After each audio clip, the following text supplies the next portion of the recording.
She stood at the altar gripping her bouquet until her hands shook. 19 years old, given to a stranger, and already counting the seconds until it was over. Every person in that church had decided her future. Not one of them had asked her name. Then the man they'd forced her to marry leaned close and said something so quiet the whole town missed it, and it cracked something open inside her that fear had kept sealed her entire life. If that kind of moment has ever meant something to you, stay until the very last word of this story. Subscribe, follow every part, and drop your city in the comments. I want to see how far she travels. The dress didn't fit right. It had belonged to someone else. First, Clara could tell by the way the waist sat too high and the hem dragged unevenly along the left side. Someone had let it out at the seams, probably in a hurry, probably the night before. The stitching was uneven. The lace at the collar was yellowed. Nobody had asked her what she wanted to wear, either. Clara stood in the small room behind the pulpit of Ridgeline Church and stared at her own reflection in a cracked mirror that had propped against the wall with a Bible. The morning light coming through the single window was too bright and too warm for a day like this. Outside she could hear the town gathering, chairs scraping, women murmuring, the low, steady sound of boots on wooden floors. Everyone had come. In Ridgeline, Colorado, a wedding was the only event that pulled more people than a funeral. She pressed her hand flat against her sternum and breathed. She was 19 years old. She had not been asked. Her mother appeared in the doorway first, smoothing the front of her own dress with both palms the way she always did when she was nervous and pretending she wasn't. "You look fine," her mother said. Clara didn't answer. "Clara," her mother's voice dropped. "You look fine." "I heard you the first time, Mama." "Then stop making that face." Clara turned away from the mirror. "What face?" "The one that makes people think you're about to say something you'll regret." She almost laughed. "Almost. Is that what you're worried about? What I'll say?" Her mother crossed the room and took Clara's hands in hers. Her grip was firm. It was always firm. Her mother was a woman who had survived 2 hard winters, and a husband who drank in a town that talked, and she had done it by holding on tight to whatever was in front of her. "He's a good man," her mother said. "People say he's decent. People say a lot of things in this town. He has land. He has a house. Mama." Clara pulled her hands back gently. "I don't know him. You'll learn him. That's not the same as choosing him." Her mother's jaw tightened. Something moved behind her eyes, something that looked almost like guilt, or maybe grief, but she smoothed it away the same way she smoothed her dress. With both palms downward gone. "Your father already signed the agreement," she said quietly. "With Mr. Holt. It's done." Clara looked at the crack running down the center of the mirror. It split her reflection in 2. "I know," she said. "That's the problem. His name was Cole Holt." That was almost everything Clara knew about him. Cole Holt. 32 years old. Cattle rancher. Owned a spread up in the mountain ridge above town, a place called Settler's Peak that most Ridgeline residents had only seen from a distance, a dark line of fencing against a blue sky. People said he'd built it himself. People said he was quiet. People said he didn't come to town much, and when he didn't stay long. People said he needed a wife. Her father had come home 3 weeks ago with that news and a handshake that sealed it. He'd sat at the dinner table and laid out the terms, the way he'd lay out a land agreement, matter of fact. No room for argument. Already finished before the conversation started. Cole Holt would take Clara as his wife. In exchange, the Whitfield family's debt to the Holt family, a debt Clara hadn't known existed until that night would be cleared. Her father had looked across the table at her and said, "You'll be taken care of." As if being taken care of was the same as being asked. As if security and choice were interchangeable words. Clara had sat very still at that table. She had not cried. She had not argued. She had learned, somewhere in the years of living in that house, that crying and arguing both cost something, and neither of them changed the outcome when her father had already made up his mind. She had gone to bed that night and stared at the ceiling until the lamp oil ran out. That was 3 weeks ago. And now here she was, in a borrowed dress that didn't fit, about to walk into a church full had watched her grow up, and not one of whom had thought to ask her what she wanted. The church door opened. Her father appeared. He was wearing his good jacket, the dark brown one he saved for Sundays and occasions he considered important. He looked at her the way he looked at most things he'd decided on, with a kind of settled certainty that didn't leave room for discussion. "It's time," he said. Clara picked up the bouquet from the windowsill. Someone had wrapped it with a strip of blue ribbon. Wildflowers, white and yellow, the kind that grew along the creek road in summer. They were the one thing about today that felt like it might have been chosen for her specifically. She wondered who had picked them. She followed her father out of the small room and into the narrow corridor that led to the back of the church. Through the open door at the end of the corridor, she could see them. Rows of people, neighbors, women from the sewing circle. Men who bought cattle and sold land and made decisions about other people's lives over coffee and a handshake.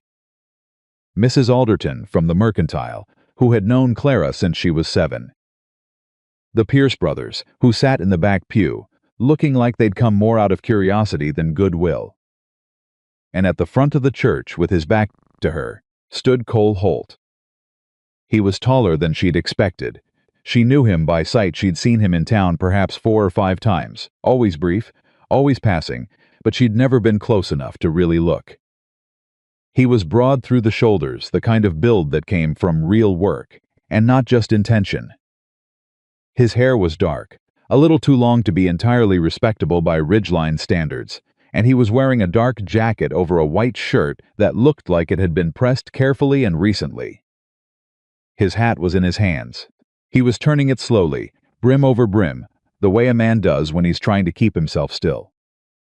Clara watched him for a moment. He didn't turn around. She took a breath, squared her shoulders, and walked forward.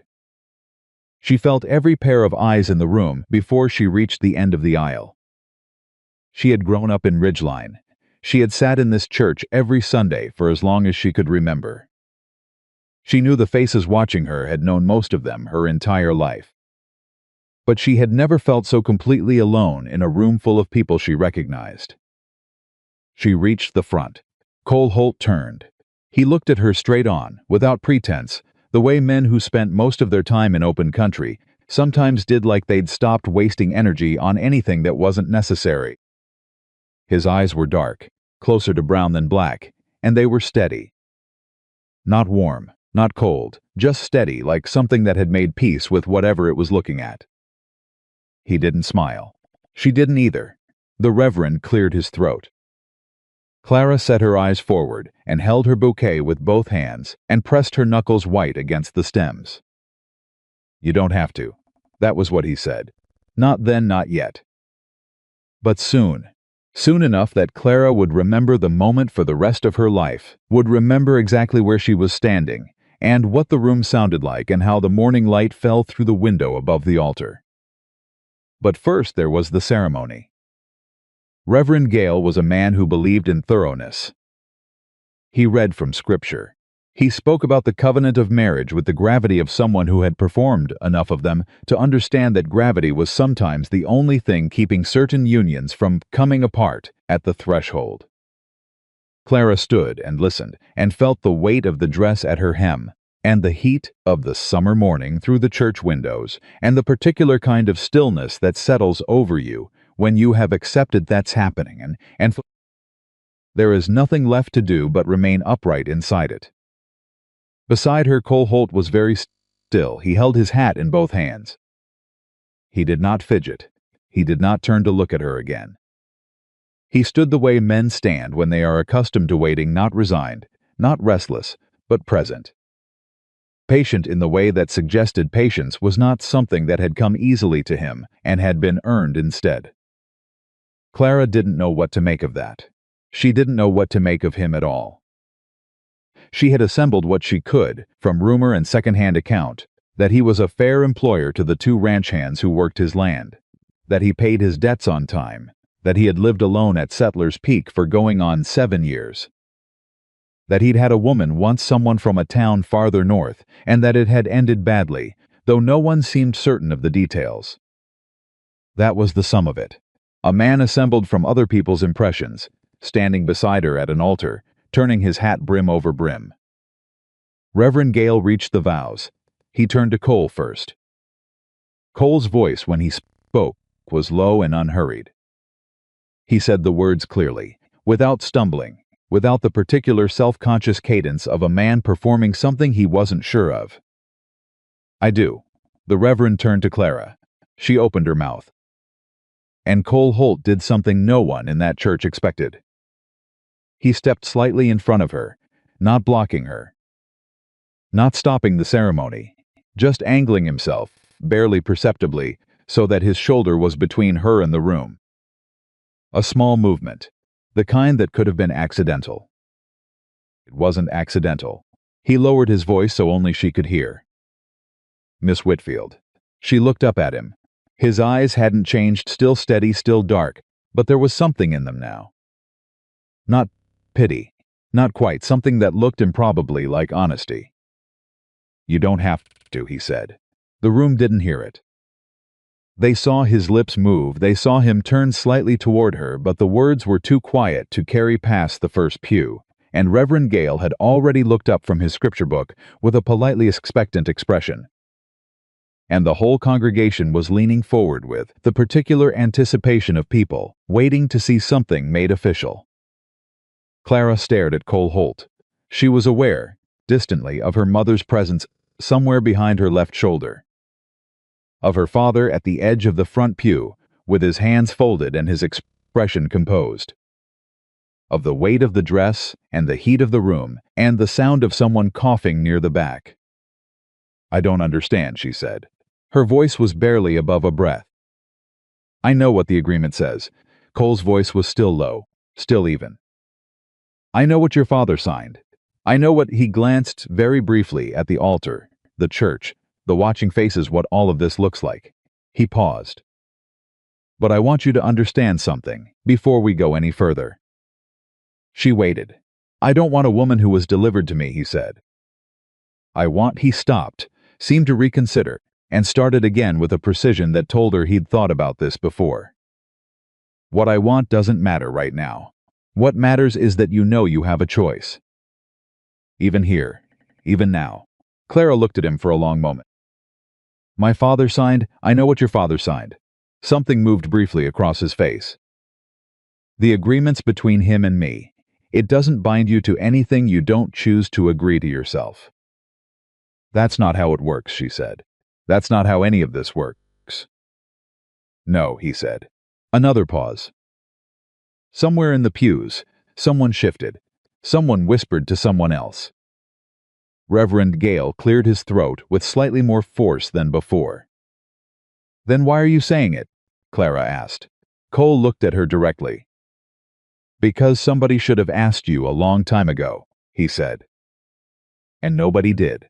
Clara Whitfield had not cried in 3 weeks. Not when her father told her. Not when she packed the small trunk that held everything she was taking from her childhood bedroom. Not when she put on the borrowed dress that morning and looked at herself in the cracked mirror and understood, with a clarity that was its own kind of grief, that this was the day. She did not cry in the church either.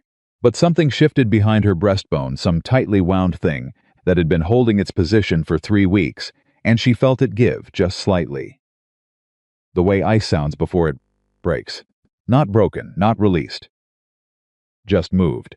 She looked at Cole Holt. He was waiting. Not with expectation.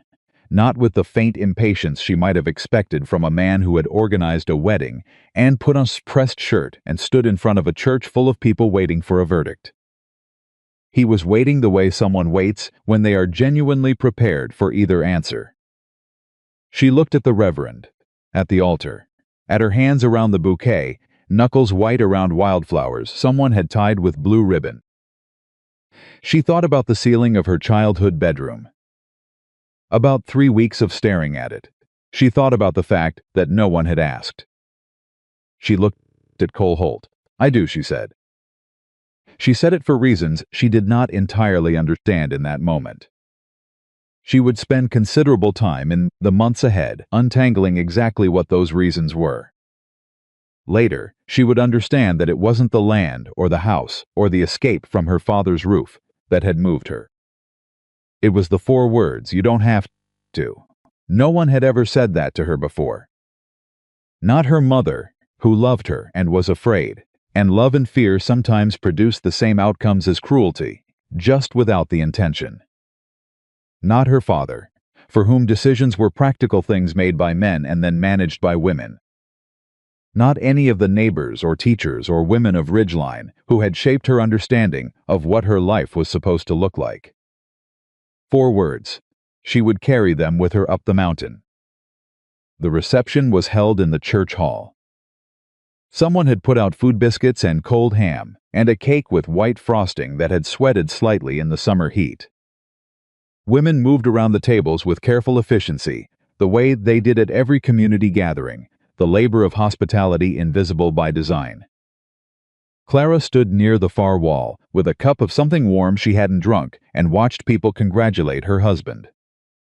Her husband. The word sat strange, like a stone in her mouth she hadn't learned to talk around yet.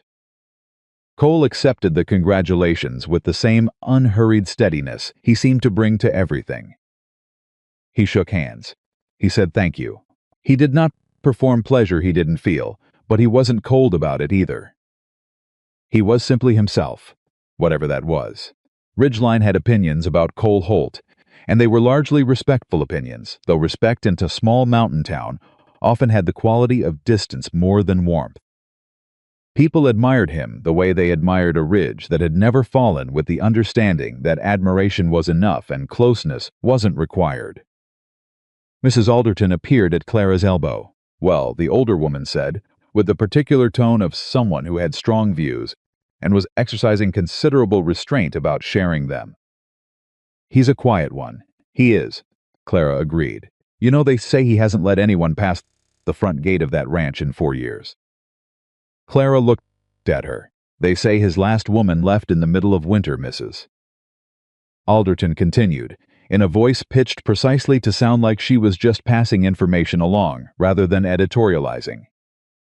"That she couldn't take the isolation." "I see," Clara said. "I'm not trying to frighten you, dear." Mrs. Alderton patted her arm with a hand that had the dry, firm pressure of someone who had lived long enough to have opinions about everything, and enough kindness to occasionally soften them. "I'm just saying, the mountain is lonely country. And a man who chooses to live there generally has his reasons." Clara glanced across the room at Cole. He was standing with her father now, the two of them, at the edge of a conversation that looked civil and formal and involved no particular warmth on either side. Her father was doing most of the talking. Cole was listening with the expression of a man who had learned that listening was often more useful than speaking. "I reckon everyone has their reasons for what they choose," Clara said. Mrs. Alderton gave her a look that held, if Clara wasn't mistaken, a small measure of something like approval. "That is," the older woman said, "either very wise or very young." Clara sipped her untouched cup. "I'm 19, she said. "I'll have to earn the wise part." The wagon that would take them up to Settler's Peak was waiting outside. Cole had loaded her trunk himself, without assistance, while Clara said her goodbyes. She had hugged her mother, who held on a moment longer than usual, and said nothing, which said everything. She had shaken her father's hand, which was what he offered, and she had accepted it, without expression. She climbed up onto the wagon seat, without waiting for help. She heard Cole behind her a single beat of silence, and then he was up beside her, gathering the reins with the ease of a man who had done it 10,000 times. He did not comment on the fact that she'd gotten up herself. That, Clara noted, was the second thing he'd done that she hadn't expected. They moved out of Ridgeline as the afternoon heat peaked. The wagon wheels turned on packed summer earth. Behind them, the town diminished. Ahead, the mountains rose. For a long time, neither of them spoke. It was Cole who spoke first. You can ask me things, he said. If you want to know something about where you're going. Clara looked at the road ahead. Are people right that it's isolated? Yes. How far to the nearest neighbor? Roughly 4 miles down the east slope. Family called Reeves. Good people. They'll come if you need something. How far to Ridgeline? Hour and a half by horse. 2 by wagon. Clara absorbed this. And your ranch hands? 2 men. Elias and Dodd, they bunk in the outbuilding. They'll give you no trouble. He paused. I've told them to treat you with respect. You told them in advance, she said. Yes. You were planning ahead. Another pause. I try to. Clara looked at the profile of the man sitting beside her. The line of his jaw. The way he held the reins, not tight, not loose, just enough. The hat was back on his head now. In the afternoon light, the shadow of the brim cut across the upper half of his face. You knew I'd say yes, she said, not an accusation. A question. He turned to look at her. No, he said. I didn't know. Then why plan ahead? Because hoping for a particular outcome and assuming it are different things. He looked back at the road. I planned for yes. If you'd said no, I'd have planned for something else. Clara was quiet for a moment. What would you have done? She asked. If I'd said no. He considered this with the deliberateness she was beginning to understand was characteristic. Taken you back to your father's house.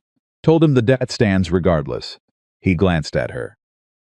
You'd have been no worse off than you were before this morning. She stared at him. You would have cleared the debt anyway, she said. Even if the debt's got nothing to do with you, he said.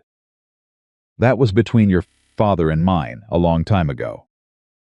I settled it because it was right to settle it, not as a trade. A long silence stretched between them. The mountains rose closer. Mr. Holt, Clara said finally. Cole. She hesitated. Then Cole, the name was unfamiliar in her mouth. Why did you agree to this arrangement at all, if not for the reason everyone thinks? He didn't answer immediately. The wagon moved through the long afternoon shadow of a ridge, and the temperature dropped a few degrees the way it always did in the foothills when the sun shifted, and Clara waited. The ranch needs more than one person running it, he said at last. That's the practical answer. And the other answer? He looked at her with that steady, considering gaze that she was learning to read as honesty rather than blankness. I thought. Started again. I thought that sometimes the right arrangement for 2 people who both need something they don't quite have words for yet is better than the wrong arrangement between people who have all the right words and none of the substance. Clara looked at him. That's either very wise, she said, or a very complicated way of saying something simple. The corner of his mouth moved. Just barely. I'm 32, he said. Still working on the simple part. Settler's Peak appeared in the last light of afternoon. The house was larger than she'd expected from the stories, not grand, but solid, the way things built to last in mountain country tended to be. Dark timber. A porch that ran the full length of the front. A barn to the north, a smaller outbuilding to the east. The land around it was the land of high summer in Colorado grass, running gold and green in the last light, the ridgeline above it still catching sun while the valley below had already gone to shadow. It was, Clara thought, standing at the edge of the road and looking at it for the first time, genuinely beautiful. She was not sure what to do with that. Cole pulled the wagon to a stop. Elias and Dodd appeared from the direction of the barn, both men somewhere past 40. Both with the particular physical efficiency of people who spent most of their time doing real work. They nodded to Clara with their hats in their hands. Ma'am, Elias said. He had the look of a man who was minding his manners very carefully and had been specifically instructed to. Evening, Clara said. They'll bring your trunk in, Cole said, climbing down from the wagon. He came around to her side and stood a step back, not forward, not offering his hand, just present in case. She climbed down herself. He didn't comment. That, she noted, was the 3rd time. He showed her the house. The kitchen, which was larger than she'd expected and had clearly had some attention paid to it. Recently, the counters were clean. A new cloth had been laid on the table. Someone had put a small bunch of dried wildflowers in a jar on the windowsill. She looked at the wildflowers for a moment. "I wasn't sure what you'd need," Cole said, in the tone of a man managing something approaching awkwardness with the same steadiness he seemed to manage everything else. "Elias's wife told me dried flowers in the kitchen, where she said they helped a place feel lived in." Clara looked at the flowers, then at him. "Elias's wife told you," she said. "She's been here 3 times helping get ready." He paused. She was very clear about the flowers. Clara absorbed this. She thought about a man who lived alone for 7 years, who called in a neighbor's wife to advise on dried wildflowers in the kitchen, who pressed a shirt and said you don't have to at the altar and held the reins with exactly the right amount of tension. She thought about all the things she didn't know about him. "Thank you," she said. "For the flowers," he nodded once. "I'll show you the rest." At the end of the hall, he stopped outside a door. "This is your room," he said. Clara looked at him. "Mine," she repeated. Yes, his voice was level. "The room at the end. The one you'll see in a moment has a lock. The key's on the inside." He looked at her steadily. "I'll be down the hall. There's another room there." "That's a beat, that's where I'll be." Silence. "Mr. Holt," she said. "Cole." "Cole," she said it more easily this time. "This is not a conventional arrangement." "No," he agreed. "It's not. People will talk." "People already talk," he said. "I've found it's better to let them and make your own choices regardless." Clara looked at the door, at the hallway, at the man standing in it who had, in the space of one day, surprised her more times than anyone she could remember. "Why?" she asked. Just that simply, without additional framing, trusting that he'd understand what she was asking. He did. "Because you didn't choose this," he said. "Not really. Not the way a person ought to be able to choose something." He paused. "I can't undo that. But I can make sure that from here forward, everything you do in this house, on this ranch, in whatever life you build here is yours. Chosen by you." A long silence. Outside, the summer dark was coming in over the mountains, and the first stars were beginning to appear above the ridgeline. And somewhere down in the valley, the ridgeline church bell was ringing the 7 o'clock hour, like it always did, carrying all the way up the mountain in the clear night air. Clara looked at Cole Holt. She had been given away. She had walked into a church and said "I do" to a stranger. And she was standing in a hallway she hadn't chosen, in a house on a mountain she hadn't chosen, beside a man she didn't know. But she had a room with a lock, and the key was on the inside. "All right," she said. She reached out and opened the door. "Good night, Cole." He turned to go. "Cole," he stopped. "The wildflowers were a good idea," she said. "Thank her for me." He was quiet for a moment. "I will," he said. And then he walked down the hall, and his door closed quietly, and Clara stood alone in the doorway of her room in the last of the summer evening light, and looked at the key on the inside of the lock and understood, for the first time in 3 weeks, that she might be able to breathe. She went inside. She locked the door. She sat on the edge of the bed in the borrowed dress that didn't fit and looked at her hands in her lap and thought about 4 words. You don't have to. She was still thinking about them when she fell asleep. The morning after her wedding night, Clara woke before the sun. She lay still for a moment, listening. The house was quiet in the particular way of a place that had been quiet for a long time and hadn't yet learned to be anything else. No voices, no movement, just the sound of wind coming off the ridge, and somewhere below the window the distant shifting of horses in the barn. She got up, unlocked the door, and went to find the kitchen. The stove was already lit. She stopped in the doorway. Cole was at the kitchen table with a cup of coffee, and what looked like a ledger, open to a page of numbers written in a hand that was precise and unhurried. He was still dressed for the day boots, work shirt, hat on the peg by the door, and the coffee beside him was only half drunk, which meant he hadn't been there long. He looked up when she came in. "There's coffee," he said. "Thank you." She poured herself a cup and stood at the counter, and they existed in the same room without pretense or performance. For a moment that was, Clara realized, the most honest thing that had happened to her in weeks. "You're up early," she said. "I'm always up early." He looked back at his ledger. "Ranch doesn't wait." "No." She looked around the kitchen with a practical eye, cataloging what was there and what would need doing. "What time do Elias and Dodd start?" "And before sunup." He glanced up again. "Before sunup is mine, all right." She set her cup down. "Show me what needs doing in the house. I'm not here to sit." Something shifted in his expression, not surprise exactly, but a kind of recalibration.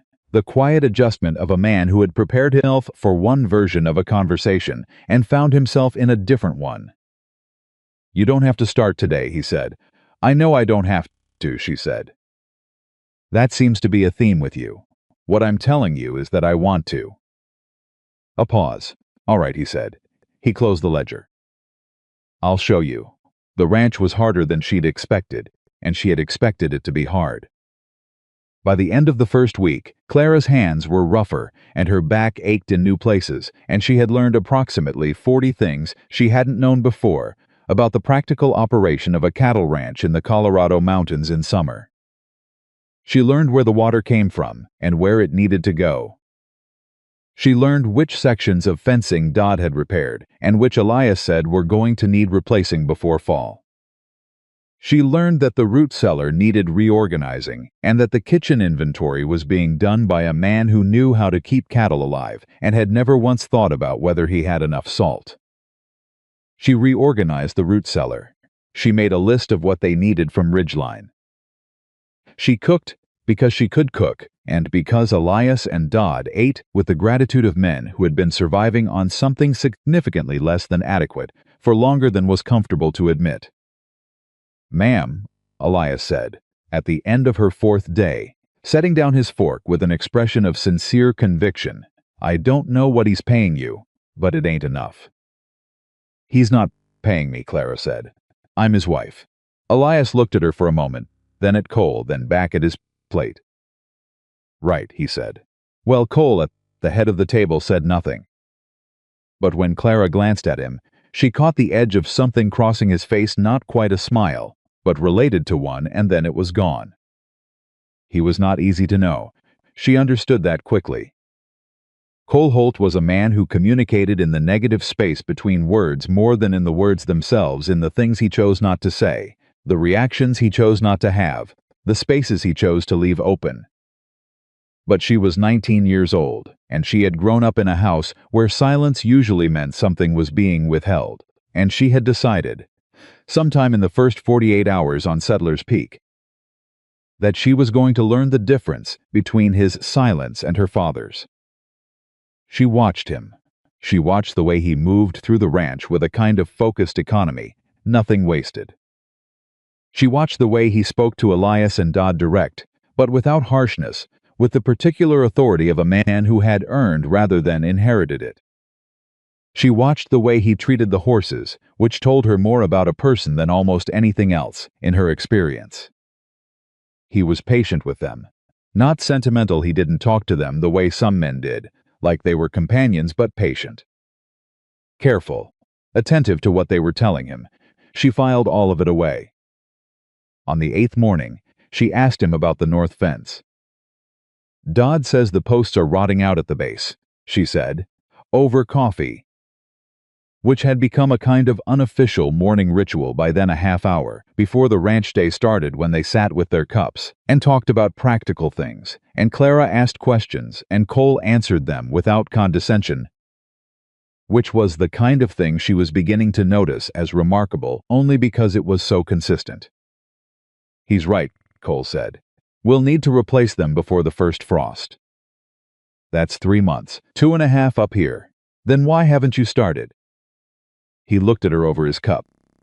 "Short on hands, I can help." The pause was longer than usual. "Postwork's heavy." "I didn't say it wasn't." She held his gaze. "I said I can help." Another pause. "Then you know how to set a fence post?" No, she said. But I know how to follow instructions and I learn fast.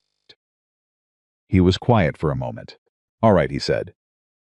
She went to help set fence posts that afternoon, and by the end of it, her shoulders were burning, and her palms had new blisters, and she had, despite this, found a satisfaction in the work that she hadn't expected and couldn't entirely account for. Cole, working beside her, said nothing about the blisters. She didn't mention them either. The first rider from Ridgeline came on a Tuesday. Clara was in the kitchen when she heard the horse, and she came to the porch in time to see a man she recognized, Calvin Marsh, who ran the Ridgeline General Store and was known principally for having opinions about everything and the willingness to travel distances to share them. He didn't acknowledge her on the porch. He asked for Cole. Cole came out from the barn, and Calvin Marsh said, in the particular tone of a man delivering a warning he was also enjoying, "People are talking, Holt." "About the woman," Argyle said. "It wasn't a question. They're saying you took in a troublemaker.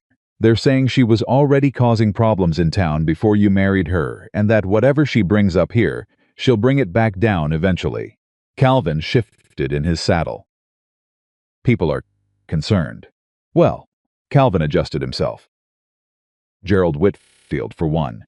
Clara went very still on the porch. Cole looked at Calvin Marsh for a moment with a particular steadiness that Clara was coming to understand was not blankness, but calculation, the look of a man taking a measurement. "Clara's father," Cole said, "signed an agreement. That agreement is settled. What happens on my land is my business and not his or anyone else's. He's saying the girl has ideas above her station. Then he's saying something that ain't his business on land that ain't his," Cole said. "And I'd appreciate it if you'd tell him that. Politely, if you're inclined." "Accurately, either way." Calvin Marsh looked at him. Then he looked at Clara on the porch. Then he looked back at Cole. "You sure about this, Holt?" "Fairly sure," Cole said. "Was there something else?" Calvin Marsh was not a man accustomed to being efficiently concluded. He pulled his horse around with the air of someone who had expected a different conversation and was recalibrating with imperfect grace.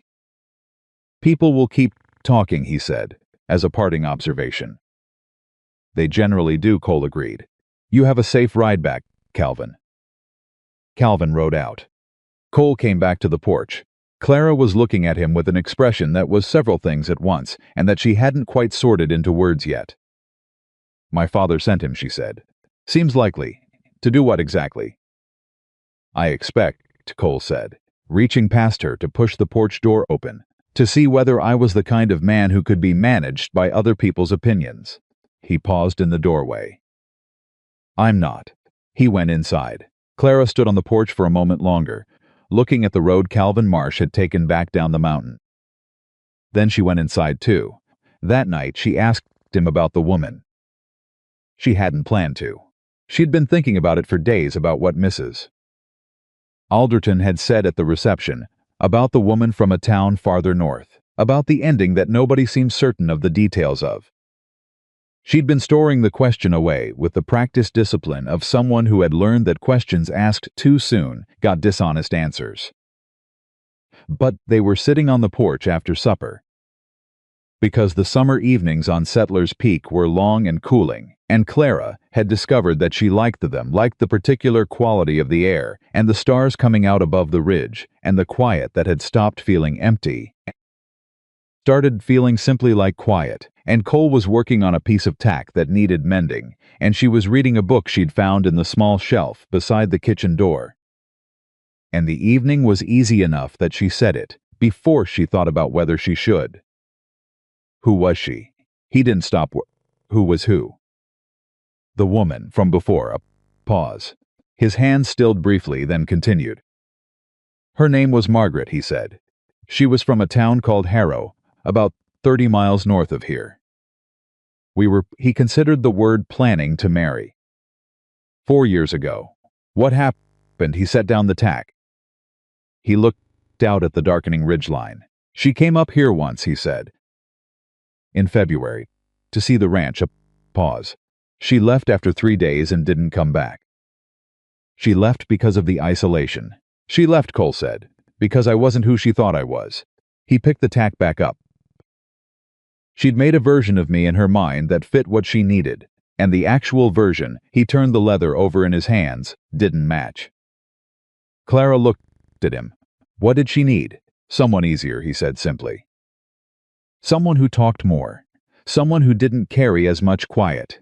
He said it without bitterness, which was the thing that caught her. Just plainly, the way you state something that's had enough time to become simply true. She wasn't wrong for needing it, and I wasn't wrong for being what I was. We just weren't a fit. Clara was quiet for a moment. Are you telling me this as a warning? She asked. He glanced at her. Should I be? I don't know yet, she said honestly. I'm still learning you. Something moved across his face. Not a smile exactly. Something quieter. Fair enough, he said. They sat in the evening until the stars were fully out, and neither of them said anything else. And it was the most comfortable Clara had felt since before her father sat down at the dinner table with a settled expression and changed the shape of her life. The second rider from Ridgeline came 10 days later. This time it wasn't Calvin Marsh. This time it was her father. Gerald Whitfield rode up to Settler's Peak on a Wednesday afternoon when Cole was out on the north section with Elias and Clara was alone in the house. And he came to the front door and knocked with the particular authority of a man who had never in his life been told that he needed to wait. Clara opened the door. Papa. He looked at her with the expression she knew best from him, the one that combined assessment with kind of proprietorly concern that was not the same things as care, though it dressed up as care when it wanted something. You look tired, he said. I'm working hard, she said. Come in. He came in. He looked around the kitchen with the slow inventory of a man calculating value. He sat at the table without being invited and accepted the cup of coffee she offered, without thanking her for it. People are saying things, he said. What people? People in town. About the way you're living up here. About he stopped, recalibrated. Clara, this arrangement isn't what we intended. She looked at him steadily. What did you intend, Papa? A proper marriage. Not a, he gestured vaguely at the house, a situation. I have my own room, she said with a lock.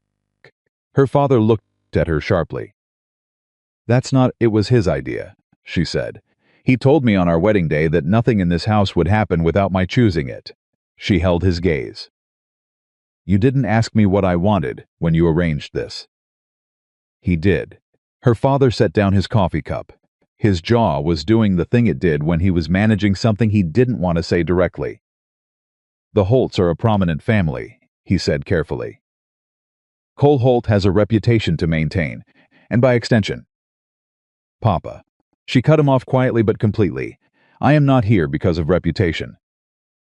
I am not here because of the debt. I am here because I made a choice in that church, and it was the first choice I've been allowed to make in some time, and I intend to honor it. Silence, he's using you, her father said, for labor. Stop. Her voice was still quiet. I'm going to ask you something, and I want you to hear it, not just wait for it to be over. She looked at him directly.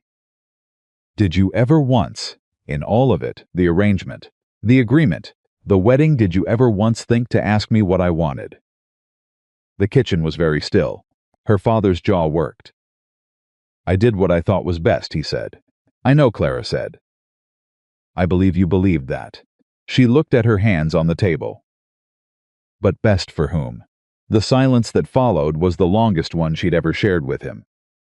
When Cole came in from the north section 30 minutes later, Gerald Whitfield was still at the kitchen table. The two men looked at each other across the room with the particular careful measurement of men who have a shared history and an ongoing negotiation and have not yet decided how honest to be about either.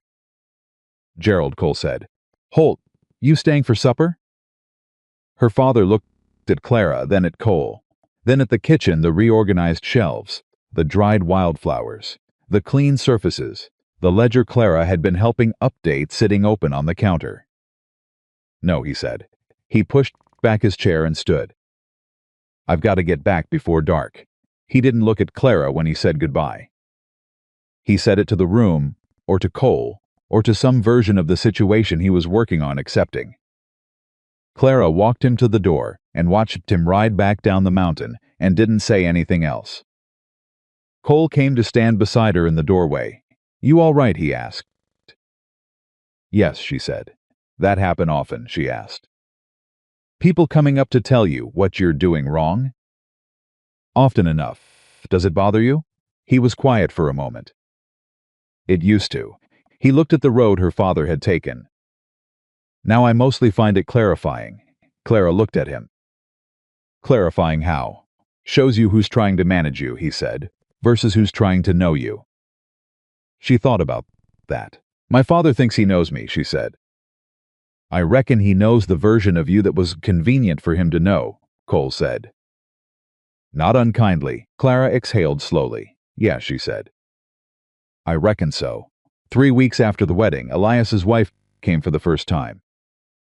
Her name was Ruth, and she was a compact, bright-eyed woman in her late 30s who came up the mountain with a basket of preserves and the particular energy of someone who had been wanting to visit for a specific reason and had finally found a justification.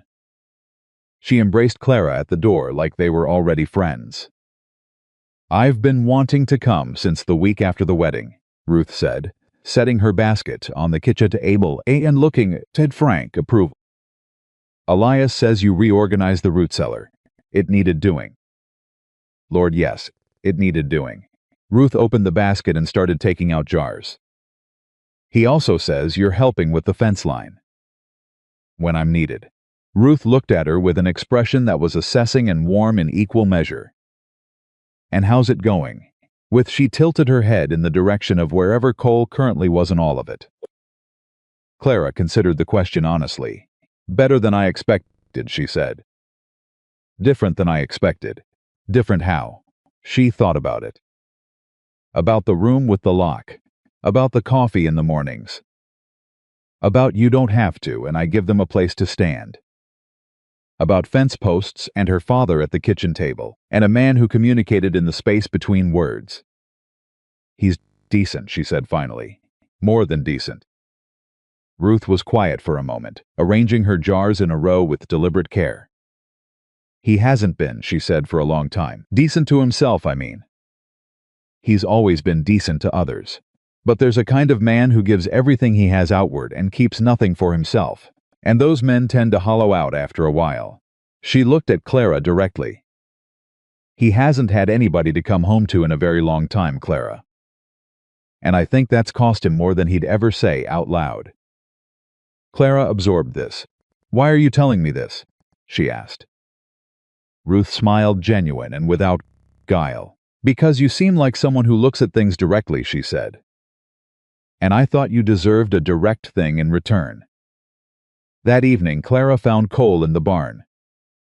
He was working with a horse she hadn't seen him gentle before, a dark roan that had come in from the east pasture with a pulled tendon and a temperament that Elias had described, with commendable restraint as spirited.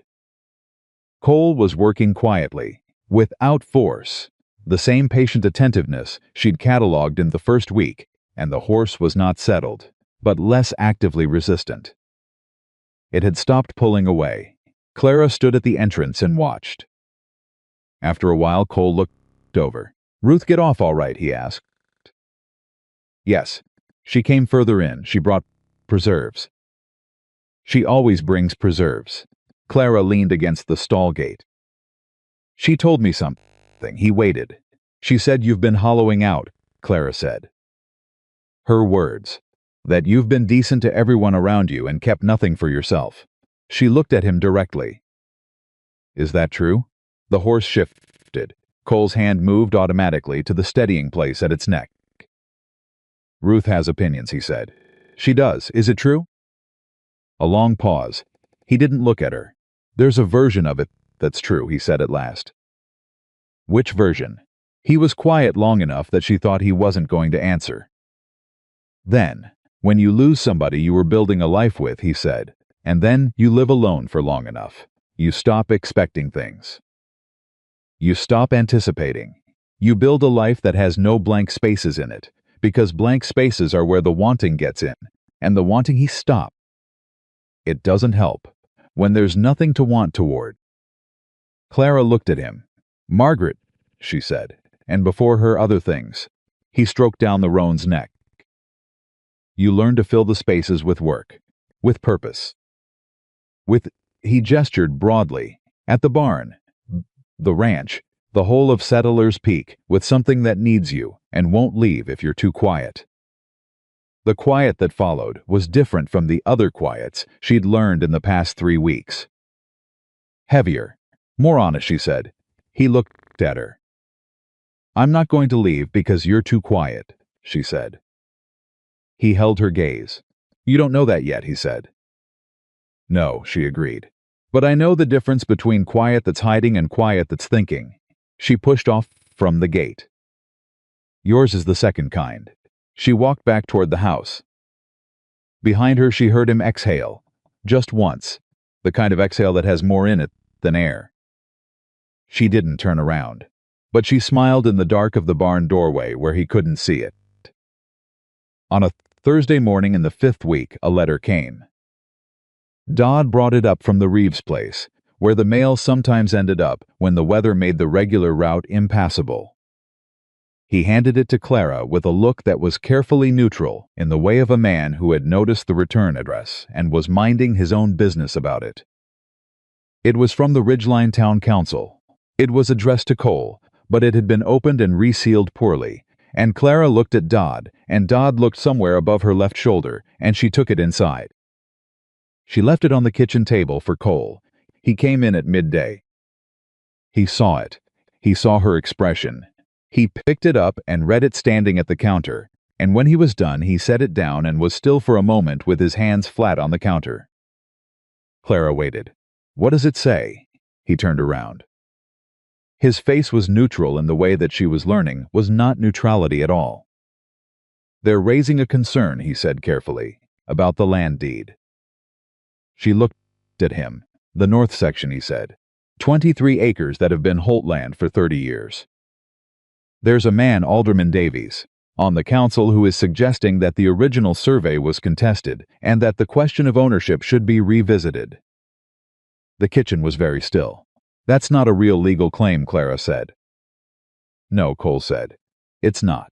Then, why? Because, Cole said, with the controlled evenness of a man carefully not letting what he felt become what he said, Alderman Davies owns the parcel south of that section. And if the north section's deed becomes contested, the valuation of everything around it shifts. He looked at her steadily. This is about the water. The creek, she said. The north section's where the creek runs through, he said. Whoever owns that land controls the water access for 3 ranches above the valley, including mine. She looked at the letter on the table. She thought about Calvin Marsh and her father, and the particular shape of Ridgeline's interest in what happened on Settler's Peak. This is connected, she said, to Minus. I don't know that yet, Cole said, but it's possible. A pause. He looked at her. I used to be a teacher, she said. I know how to read documents. I know what a land deed should say and what a legal challenge requires. She met his eyes. Show me the original deed, and the survey records if you have them. He looked at her for a long moment. Claire, show me, she said. This is my home too. Whatever is coming for it is coming for both of us. The words settled between them. Home. She hadn't planned to say it.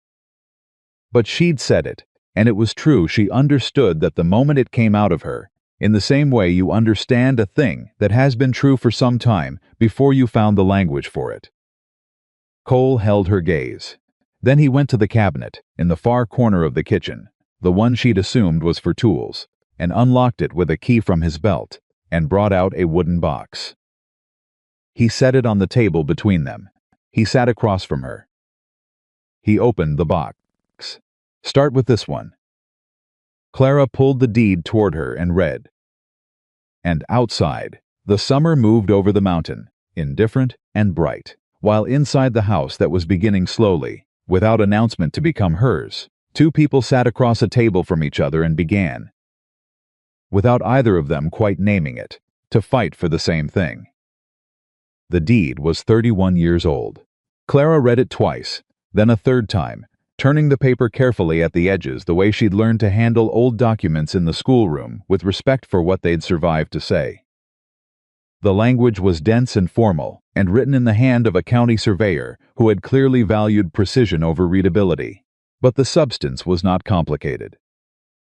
The north section, 23 acres, including the creek corridor, had been deeded to Holt land in the summer of 1851, signed by the Territorial Land Office, witnessed by two men whose names Clara didn't recognize, and recorded in the county ledger at the Ridgeline Courthouse. She set the deed down and looked at Cole. "This is clean," she said. "There's no ambiguity here, I know. Then what is Davies actually claiming?" Cole pulled a second document from the box, a folded letter, newer, with the Ridgeline Town Council seal pressed into the top corner. "He's claiming the original survey was conducted without proper authorization from the Territorial Office. That the man who signed it, a surveyor named Alcott, wasn't certified at the time." Clara took the letter. "Read it. Is that true?" she asked. "Alcott was certified," Cole said. "I have his certification record in that box." "Then Davies knows it's not true." "Yes. So this isn't a legal challenge," Clara said. "It's a pressure campaign." Cole looked at her steadily. "That's what I think. Who benefits if your deed is contested?" "Davies owns the parcel south. The Ridgeline Bank holds a lien on the parcel east, the one that borders the creek on the other side. If the creek corridor comes loose from my deed, both of them gain water access they currently don't have." He paused. "And the man who runs the Ridgeline Bank is Howard Graft." Clara looked up sharply. "Graft? You know him. My father borrowed from him," she said slowly. 3 years ago. I didn't know the details, but I remember." She stopped. Something was moving in the back of her mind, assembling itself from pieces she hadn't known were connected. "Cole, my father's debt, the one you settled, what about it?" "Who held it?" "Graft's bank," Cole said quietly. The kitchen went very still. Clara set both hands flat on the table. "So Graft held my father's debt," she said. "My father arranged my marriage to you to clear it. And now Graft is working with Davies to contest your land deed." She looked at him. "That is not a coincidence." "No," Cole said. "They arranged it," she said. "My father's debt was leverage. Getting me up here, getting me out of Ridgeline, that was part of something larger." Her voice stayed level, but her hands pressed harder against the table. "What does my being up here accomplish for them?" Cole was quiet for a long moment. "If your father's debt to Graft gave Graft a claim against the Whitfield property in town," he said carefully, "then settling that debt through the marriage agreement transferred something. I need to look at the original agreement more carefully. There may be language in it I didn't examine closely enough." Clara stared at him. "You might have signed something you didn't intend to," she said. "It's possible. Do you have a copy of the agreement?" He reached into the box without looking away from her and placed a third document on the table. Clara pulled it toward her. She read for a long time. The summer outside moved. Somewhere on the ranch, one of the horses called out and was answered. The kitchen held its breath. She found it on page 3. It was written in the particular language of men who made agreements they didn't want, clearly understood, dense, circular, referencing subclauses that redirected to other subclauses. The kind of legal architecture designed to obscure rather than clarify. But Clara had spent 2 years teaching children to read, which meant she had spent 2 years learning to find the core of a thing underneath everything that had been piled on top of it.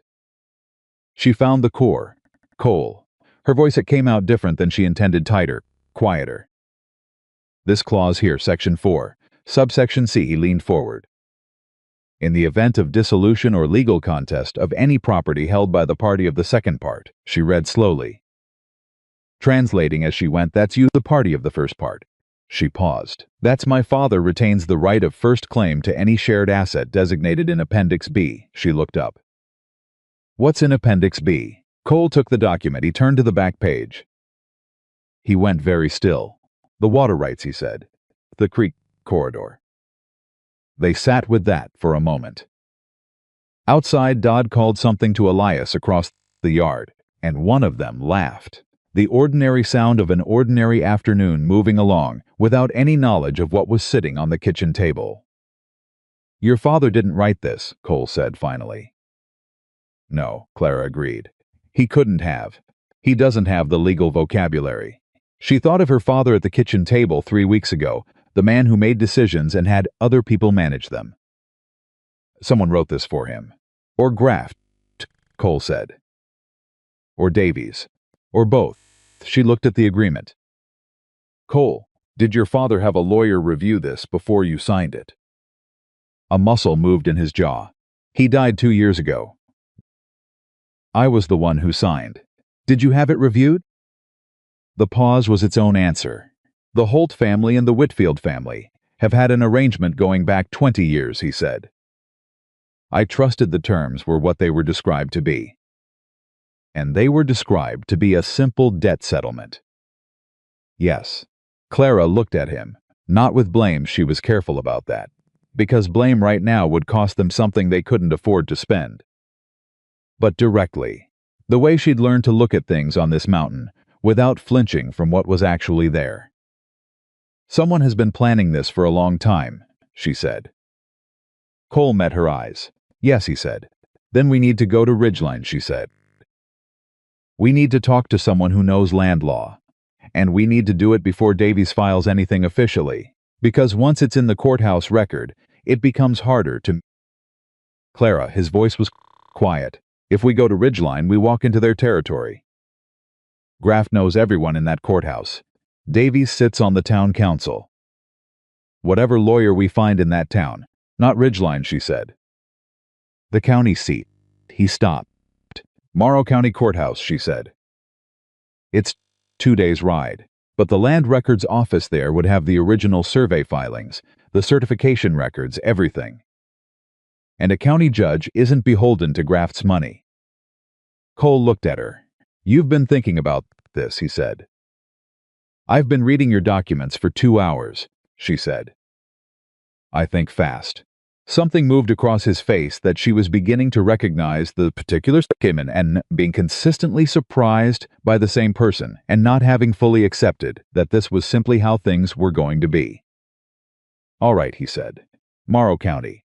We'll need to bring the deed, the certification record, and this agreement, she said. And I want to write down what I found in Section 4 before we go anywhere, in case something happens to the original. You think someone would, I think, Clara said, that a man who would write a false legal claim and hide it in a marriage agreement is capable of other things. She met his eyes. Don't you? He held her gaze. I do. She got up and found paper. They left for Morrow County 2 days later. Elias and Dodd would hold the ranch. Ruth came up the morning. They departed to stay with the place and was waiting in the kitchen when Clara came down at first light with her coat and the leather satchel she'd packed with copies of every document that mattered. Ruth took one look at her face and said nothing unnecessary. She handed Clara a parcel of food for the road and squeezed her hand once, briefly, firmly, the way women do when they want to say something significant and have decided that the squeeze is enough. Cole was already at the horses. He looked at Clara when she came out, at the satchel on her shoulder, and nodded once. They rode out before the sun was fully up. The first day's ride was long and mostly quiet. The way things between them had learned to be not empty, not strained, but moving at a pace that both of them understood was honest. They talked when there was something to say. They didn't when there wasn't. Clara had stopped finding this unusual. She had started finding it in a way she couldn't entirely explain to herself, like relief.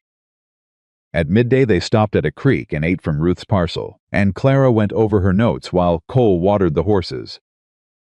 And he came back and looked over her shoulder at what she'd written without asking permission, and without comment, which meant he was reading it seriously. "The subsection C language," he said. "You wrote it out exactly?" "Word for word," she said. "I copied it 3 times. He looked up at her. "Why 3? 1 for the satchel. 1 for my coat pocket. 1 I left with Ruth." He was quiet for a moment.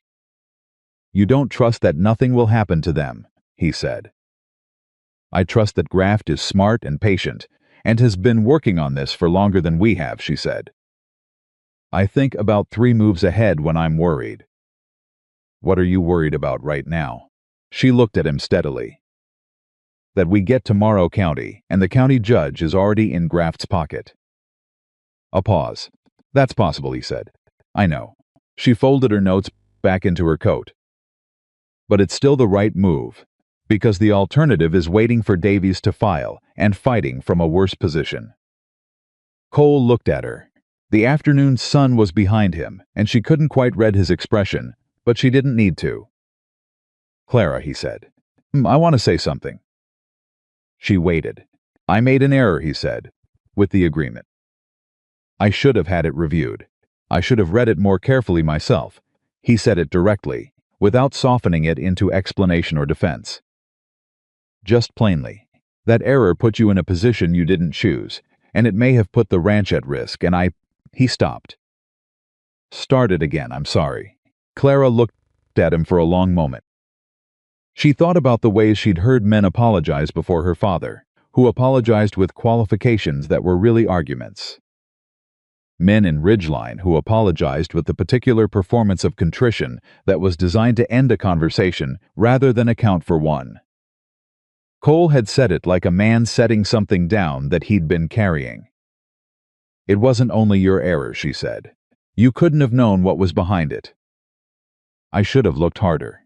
"Yes," she agreed. "You should have. And now we're looking." She picked up her reins. "That's what matters." He was quiet for another moment. Then he mounted his horse and they rode on. They reached Morrow County by the following afternoon. The courthouse was a building that took its responsibilities seriously, solid stone, well maintained. With a land records office on the ground floor that smelled of old paper and ink and the particular mustiness of documents that had been protecting people's claims for decades. The clerk was a small, sharp-eyed woman named Mrs. Vance, who looked at them both over the tops of her spectacles with the expression of someone who had seen every variety of land dispute walk through her door and was not going to be impressed or hurried by any of them. Cole explained what they needed. Mrs. Vance looked at Clara's satchel.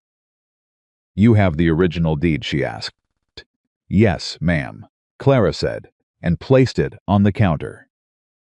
Mrs. Vance picked it up and read it the same way Clara had, carefully, completely, with the unsentimental precision of someone for whom accuracy was professional identity. "And the surveyor's certification." Clara placed it beside the deed. Mrs. Vance read that, too. "Alcott," she said, to no one in particular. "He was certified out of the Denver Territorial Office in '49.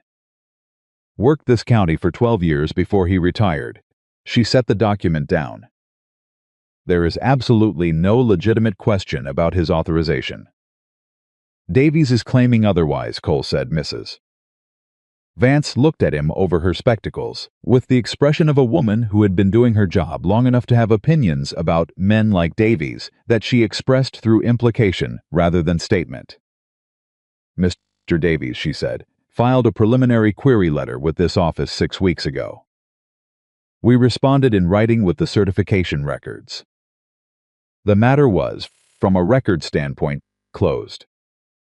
Clara and Cole looked at each other. "He filed 6 weeks ago," Cole said. "Yes, before the letter came to me. It appears so." The knowledge settled between them like a stone dropped in still water. Davies had known the certification records would clear the claim. He'd queried the county office, received confirmation that his challenge had no legal foundation, and then sent the pressure letter to Cole anyway. Because the point had never been the legal challenge. The point had been the pressure. "Ma'am," Clara said carefully. "Can we speak with the county judge? Not about the deed, that seems clear." About the agreement. She placed her copy of the marriage agreement on the counter, open to page 3. Mrs. Vance read section 4, subsection C. Her expression didn't change. But something behind her eyes sharpened considerably. "I'll see if Judge Harmon is available," she said. Judge Harmon was a tall, weathered man of 60, who had the manner of someone who had spent decades listening to people try to convince him of things and had developed, through long practice, a very accurate sense of when he was being lied to. He read the agreement in full. He read Clara's notes. He asked 4 questions, each of them precise and pointed, each answered by Clara from memory and from document. When he was finished, he set his hands flat on the desk and looked at Cole. "Mr. Holt," he said, "this clause was not explained to you at the time of signing." "It was not," Cole said. "The agreement was described to me as a straightforward debt settlement." "By whom?" "By Gerald Whitfield, acting on behalf of the arrangement." "And the agreement was drawn by?" "I wasn't told. I assumed it was standard." The judge looked at the document again. "This is not standard," he said. "This language," he tapped section 4, "is written to appear incidental while being structurally central. Whoever drafted this knew exactly what they were doing." He looked at Clara. "Mrs. Holt, you identified this yourself?" "Yes, sir." "How?" "I was a teacher," she said. "I know how to find what a sentence is actually saying underneath what it appears to be saying." Something moved across Judge Harmon's face. Not quite a smile, but something in the same neighborhood. "The subsection creates a contingent claim," he said, "that would only activate upon a legal contest of the Holt land deed." "Which means, if Davy successfully files a formal contest," Clara said, "even a frivolous one that ultimately fails, the period of legal contest itself might be sufficient to trigger the clause." She looked at the judge steadily. "They don't need to win. They need the contest to exist." Judge Harmon looked at her for a moment, with the full attention of a man recalibrating an assessment. "That is correct," he said. "Which means we need the clause invalidated before Davies files anything formal," she said. "And we need it done on record." Silence. "You understand," the judge said, "that invalidating a signed agreement requires demonstrating either fraud or material misrepresentation." "Yes," Clara said. "And you're prepared to make that case?" She looked at Cole. He was looking at her with an expression that was steady and clear, and held something she didn't quite have a word for, yet something that was more than trust, or not just trust, something that sat alongside trust and was its own distinct thing. He nodded once. She turned back to Judge Harmon. "We are," she said. The hearing was set for 4 days out. They stayed in Morrow County rather than ride back and risk something happening to the documents in the interim.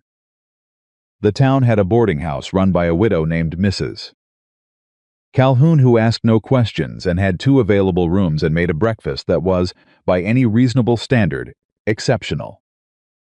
On the first evening, Cole came to find Clara in the small sitting room off the main hall, where she'd been going over her notes for the 3rd time. He sat down across from her. "You should rest," he said. "I will." "Clara." She looked up. He was looking at her with that expression again, the one she'd seen at the table in Morrow County, the one she didn't have words for yet. He had his hat in his hands, the way he did at the altar, turning the brim slowly. "What you did today," he said, "in that office. With Harmon." "We did it," she said. "No." He shook his head. "I knew there was a problem with the deed. I did not know there was a trap in the agreement. I would have ridden to Morrow County and shown Harmon the deed and the certification and come home thinking I'd handled it, and the whole time the real mechanism would have been sitting there waiting for Davies to pull it." He looked at her steadily. "You found it. You read what I'd been looking at for 2 hours and didn't see." Clara set her notes down. "You said something to me on the first day," she said. "You said you give people a place to stand until they can save themselves." She met his eyes. "I've been standing, Cole. I've been getting steadier." He was quiet for a moment. "I know," he said softly. "I'm not done standing yet," she said. "We still have 4 days and a hearing, And whatever Graft tries to do when he finds out we're here." Something moved in his expression. "You think he'll find out?" "He has eyes in that courthouse, or I'd be surprised," she said. "He found out about the certification query before you did." Cole's jaw tightened. "Then we need to be ready," he said. "Yes," she agreed. "So let me finish my notes and get some sleep. We'll need both of us sharp in the morning." He stood. He picked up his hat. He paused at the door. "Clara." She looked up. "I'm glad," he said, "that you said I do." She held his gaze. He went out. She sat with that for a moment, feeling something settle in her chest, not the small giving way she'd felt in the church, but something more solid, more intentional. The feeling of a person who has been finding her footing and has perhaps found it. She picked up her pen. She went back to her notes. Graft's man appeared on the second morning. He came into Mrs. Calhoun's boarding house at breakfast with the practiced ease of someone who was used to being where he wasn't invited. And he sat down at the table across from Cole, without asking, and looked at Clara with the flat assessment of someone trying to calculate what she knew and what she was worth. His name, she would learn, was Sutter. He worked for Graft in a capacity that was never clearly defined because men like Graft preferred to keep the definitions blurry. "Mr. Holt," Sutter said, "Mr. Graft would like to speak with you." "Would he?" Cole said. He did not stop eating. "He thinks there may be a way to resolve this disagreement without the need for a hearing." "There's no disagreement," Cole said. "There's a fraudulent clause in a document that was misrepresented to me, and a county judge who's reviewing it." "That's not a disagreement. That's a legal proceeding." Sutter's eyes moved to Clara. "Mrs. Holt," he said, "Mr. Graft is a reasonable man. He's aware that you've had a difficult adjustment to life on the mountain, and he'd like to offer minus." "I'm going to stop you there," Clara said. Her voice was pleasant, conversational. She had learned, from 2 years of managing a classroom, that the most effective way to stop something in its tracks was not volume but clarity. "Whatever Mr. Graft would like to offer," she said, "should be directed to Judge Harmon. That's where this conversation is happening, not at breakfast in a boarding house." She picked up her coffee cup. "And for the record, I have had no difficulty with my adjustment to the mountain. I find it suits me very well." Sutter looked at her for a long moment. He looked at Cole. Cole met his eyes with the steady, unhurried attention of a man who has nothing to hide and knows it. Sutter stood. "Mr. Graft won't be pleased," he said. "Mr. Graft," Cole said, "is welcome to explain that to Judge Harmon." Sutter left. Clara set down her coffee cup. Across the table, Cole was looking at her with that expression she was accumulating a growing collection of and still hadn't named. "3 moves ahead," he said. "At least," she said. On the morning of the hearing, Clara dressed carefully. Not for performance. She hadn't brought anything formal they'd packed for a working trip, not a courthouse appearance. But she pinned her hair with particular attention and wore her second blouse, the one that was clean and pressed. And she held her satchel with both hands when she walked into Judge Harmon's courtroom and took her seat beside Cole at the table on the left. Across the room at the table on the right sat Alderman Davies. Beside him was a lawyer Clara didn't recognize, hired, she assumed, with Graft's money. And in the gallery, 3 rows back, sat a man she'd never met but recognized immediately from the way he sat, with the particular settled ownership of a man accustomed to being the most powerful person in any room he entered. Howard Graft. He looked at her when she came in. She looked back. She did not look away first. Judge Harmon called the hearing to order. Davies's lawyer spoke first, a polished, confident recitation of the challenge to the deed, citing the surveyor's authorization, the territorial records, the alleged procedural irregularities. He spoke for 12 minutes and used a great many words to say something that Clara had already established was not true. When he finished, Judge Harmon looked at Cole's table. Cole looked at Clara. She stood up. Davies' lawyer looked surprised. Graft in the gallery went very still. Judge Harmon, who had met Clara 4 days ago and had subsequently asked Mrs. Vance 3 separate questions about her that Mrs. Vance had answered with a precision that suggested she'd been hoping someone would ask, said nothing. Clara placed the surveyor's certification in front of her. She placed the deed beside it. She placed her handwritten copy of Section 4, subsection C beside that. And then she spoke. She did not speak like a woman performing competence for a room of skeptical men. She spoke the way she spoke to Cole at the kitchen table, directly, without apology, finding the center of a thing and going there without detour. She walked Judge Harmon through the certification records, which clearly established Alcott's authorization in 1849, a full 2 years before the deed was signed. She cited the county office records that Mrs. Vance had pulled. She cited Davies's own preliminary query letter, which had received a response confirming the certification before the pressure letter was ever sent to Cole. Then she laid out Section 4, subsection C. She explained in plain language what it was designed to do. She explained how a frivolous deed contest, even one with no legal merit, could trigger the clause and transfer the water rights from Settlers Peak to a contingent claim held by her father, which Graft's bank could then exercise through the existing lien. She explained that this mechanism required the deed contest to exist, not to succeed. She explained that this was why the pressure letter had been sent even after Davies received confirmation that his challenge had no legal foundation. The courtroom was very quiet. Davies's lawyer tried to object twice. Judge Harmon sustained neither. When Clara finished, she gathered her documents. She sat down. Cole was looking at her. She looked straight ahead at Judge Harmon.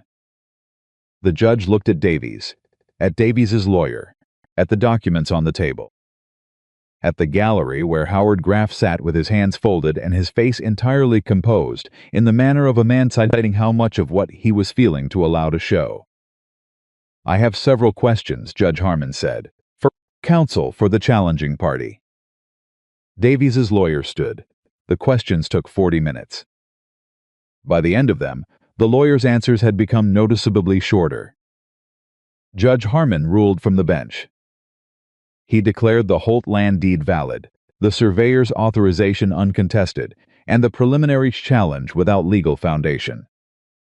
He voided Section 4, subsection C of the marriage agreement on grounds of material misrepresentation. The clause had been included without disclosure of its purpose or activation mechanism, and its inclusion constituted a deliberate obscuring of terms. He added, in language that was precise and measured, and that Clara would remember word for a long time afterward, "It is the finding of this court that the agreement as presented to Mr. Holt at the time of signing was materially different in effect from how it was described. This court finds that difference to be intentional." He looked at Davies. He looked at the gallery. He said nothing else about Graft. He didn't need to. Davies left the courtroom without looking at anyone. Graft stood, buttoned his jacket with perfect composure, and walked to the door. At the threshold he paused and turned, and his eyes found Clara at the table. She met them. He held her gaze for 3 seconds. Then he walked out. Clara let out a breath she had been holding for 4 days. Beside her, Cole was very still. She turned to look at him. His jaw was tight, the way it got when he was managing something large and quiet.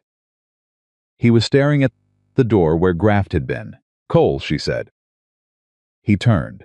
His eyes met hers, and something in them shifted. Something that had been held at a managed distance moved closer, the way the roan in the barn had finally stopped pulling away. "Not all the way, not suddenly, but closer. It's done," she said. "Not all of it," he said. "Graft is still, the legal mechanism is gone," she said. "The water rights are secure. The deed is on record. Whatever he tries next, he's trying it without the weapon he built." She looked at him steadily. "That's what we came here for." He held her gaze. Then he said, quietly, so that only she could hear it, "I didn't know what I was bringing onto this mountain when I agreed to that arrangement." She waited. "I thought I was settling a debt," he said. I thought I was getting a... He stopped and started again with the characteristic precision of a man who meant what he said. I didn't think. I made a transaction and I told myself it was the right thing, and I didn't stop to think about who I was making it with or what she might... He paused. What you might be. Clara looked at him. And now, she said. He held her gaze for a long moment. Now I think, he said slowly, that I have to stop calling it an arrangement. The courtroom around them was emptying. Mrs. Vance was gathering documents at the clerk's table. Outside, through the window, the Colorado summer was bright and warm and unhurried. Clara sat with what he'd said. What would you call it instead? She asked. He looked at his hands, at the hat he was holding. At her. I don't know yet, he said honestly, but something that means more than what I started with. She nodded once. That's fair, she said. She stood up and gathered her satchel. Let's go home, she said. And Cole Holt, who had been hollow for a long time, stood up beside her and put his hat on and followed her out of the courthouse into the summer light. And for the first time in longer than he could clearly remember, the word home had something warm in it. They rode back to Settlers Peak in 2 days, the same road they'd taken out, but different in every way that mattered. Clara noticed it first in herself. Something that had been braced for weeks was no longer braced. Not relaxed exactly. She wasn't built for careless.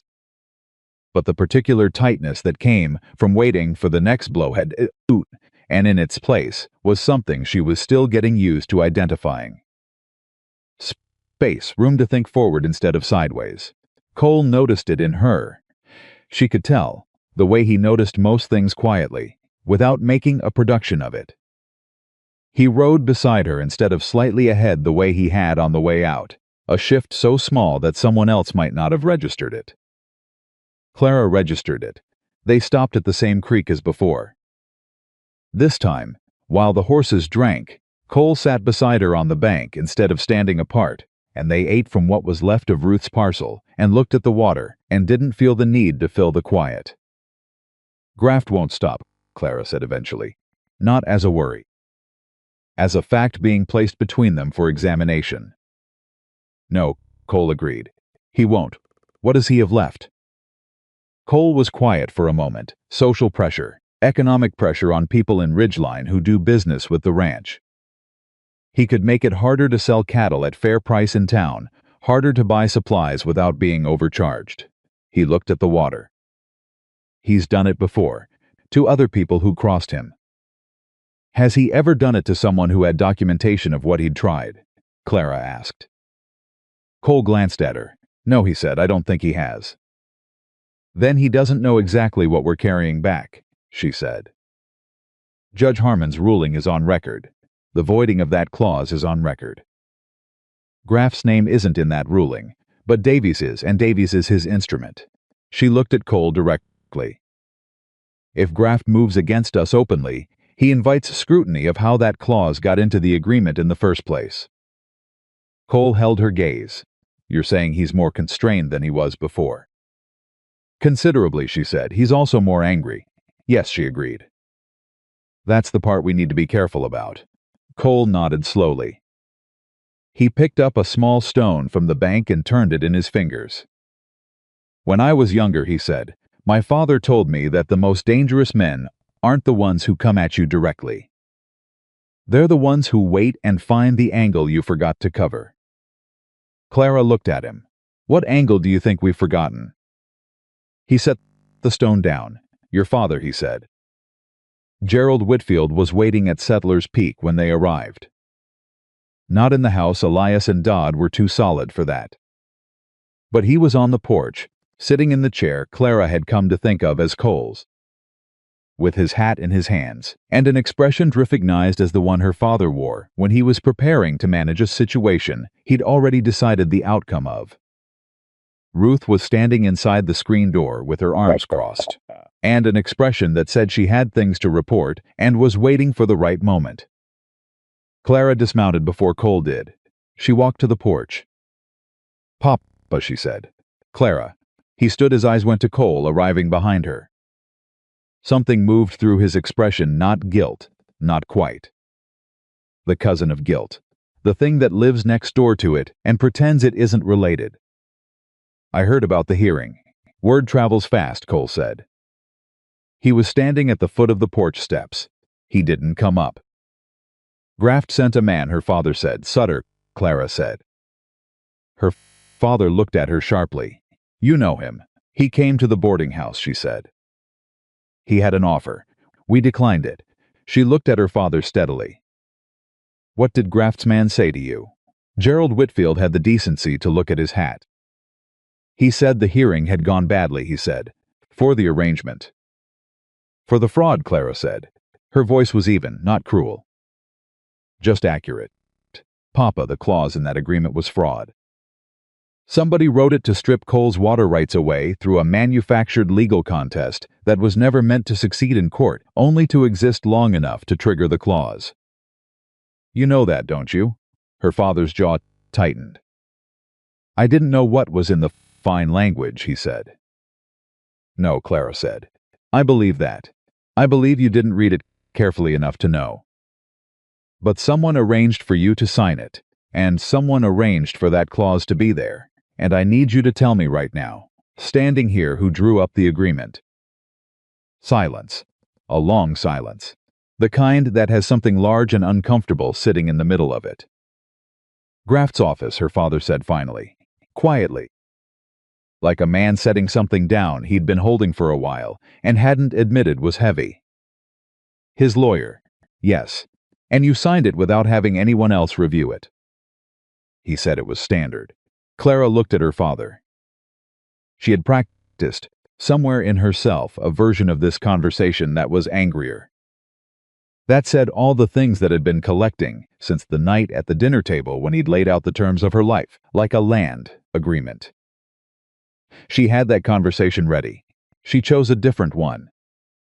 Papa, she said, Graft used you. He used your debt as leverage, and he used your willingness to manage things without asking questions, and he used me as the mechanism to get that agreement signed. She held his gaze. You didn't do it to harm me. I know that. But it harmed me, and it nearly cost Cole his land, and I need you to understand that, really understand it, before we go any further. Her father looked at her. Something moved in his face that she hadn't seen before. Or maybe it had been there before, and she'd stopped looking for it, a cracking, just barely, of the particular composure that men like her father maintained because they had decided, sometime long ago, that composure was the same thing as strength. I know, he said. His voice was rough. I know, Clara, I thought I was. He stopped. I thought I was doing right by you. I told myself it was right. I know, she said. 2 words. Plainly said. No qualifications. Clara exhaled slowly. Yes, she said. You were. She came up the posage steps and put her hand briefly on her father's arm, not warmly, not coldly. Honestly. The way you touch something that you have complicated feelings about and have decided to be honest about the complication.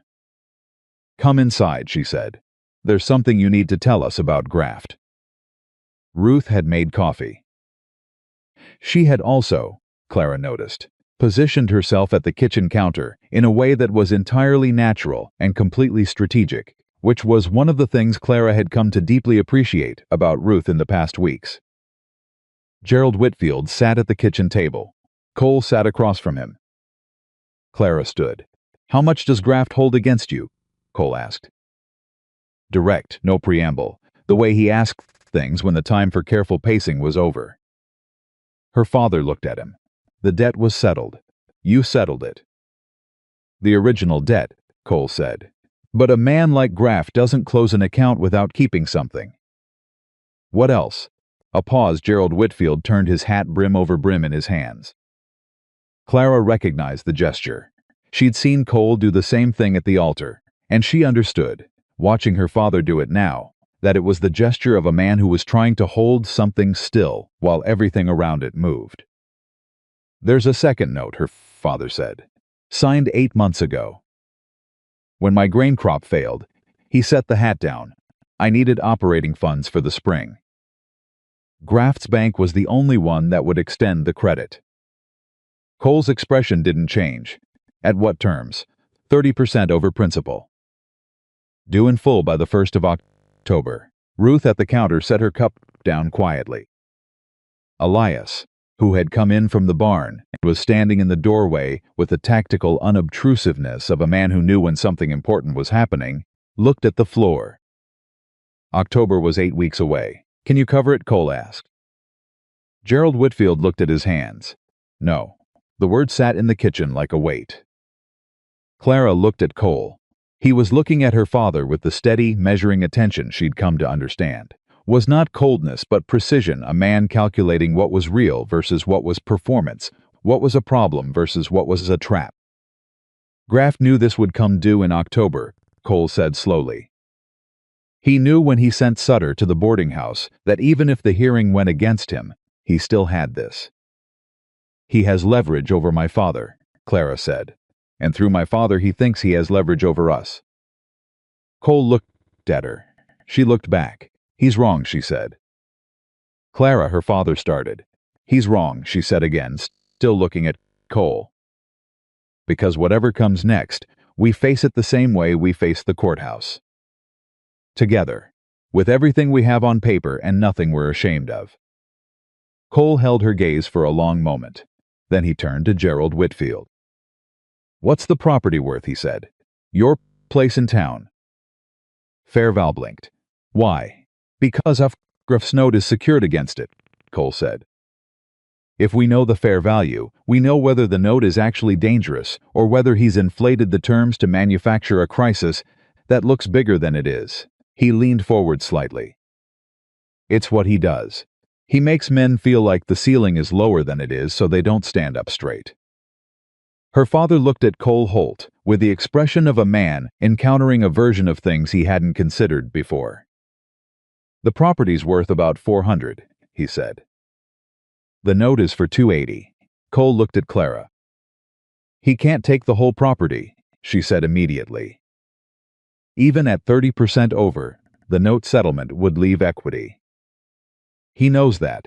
He's not trying to take the property, she thought quickly. He's trying to force a sale under pressure. If my father panics and sells to cover the note, Graft controls who buys it and at what price. He gets the property at below value through a forced sale. Cole nodded once.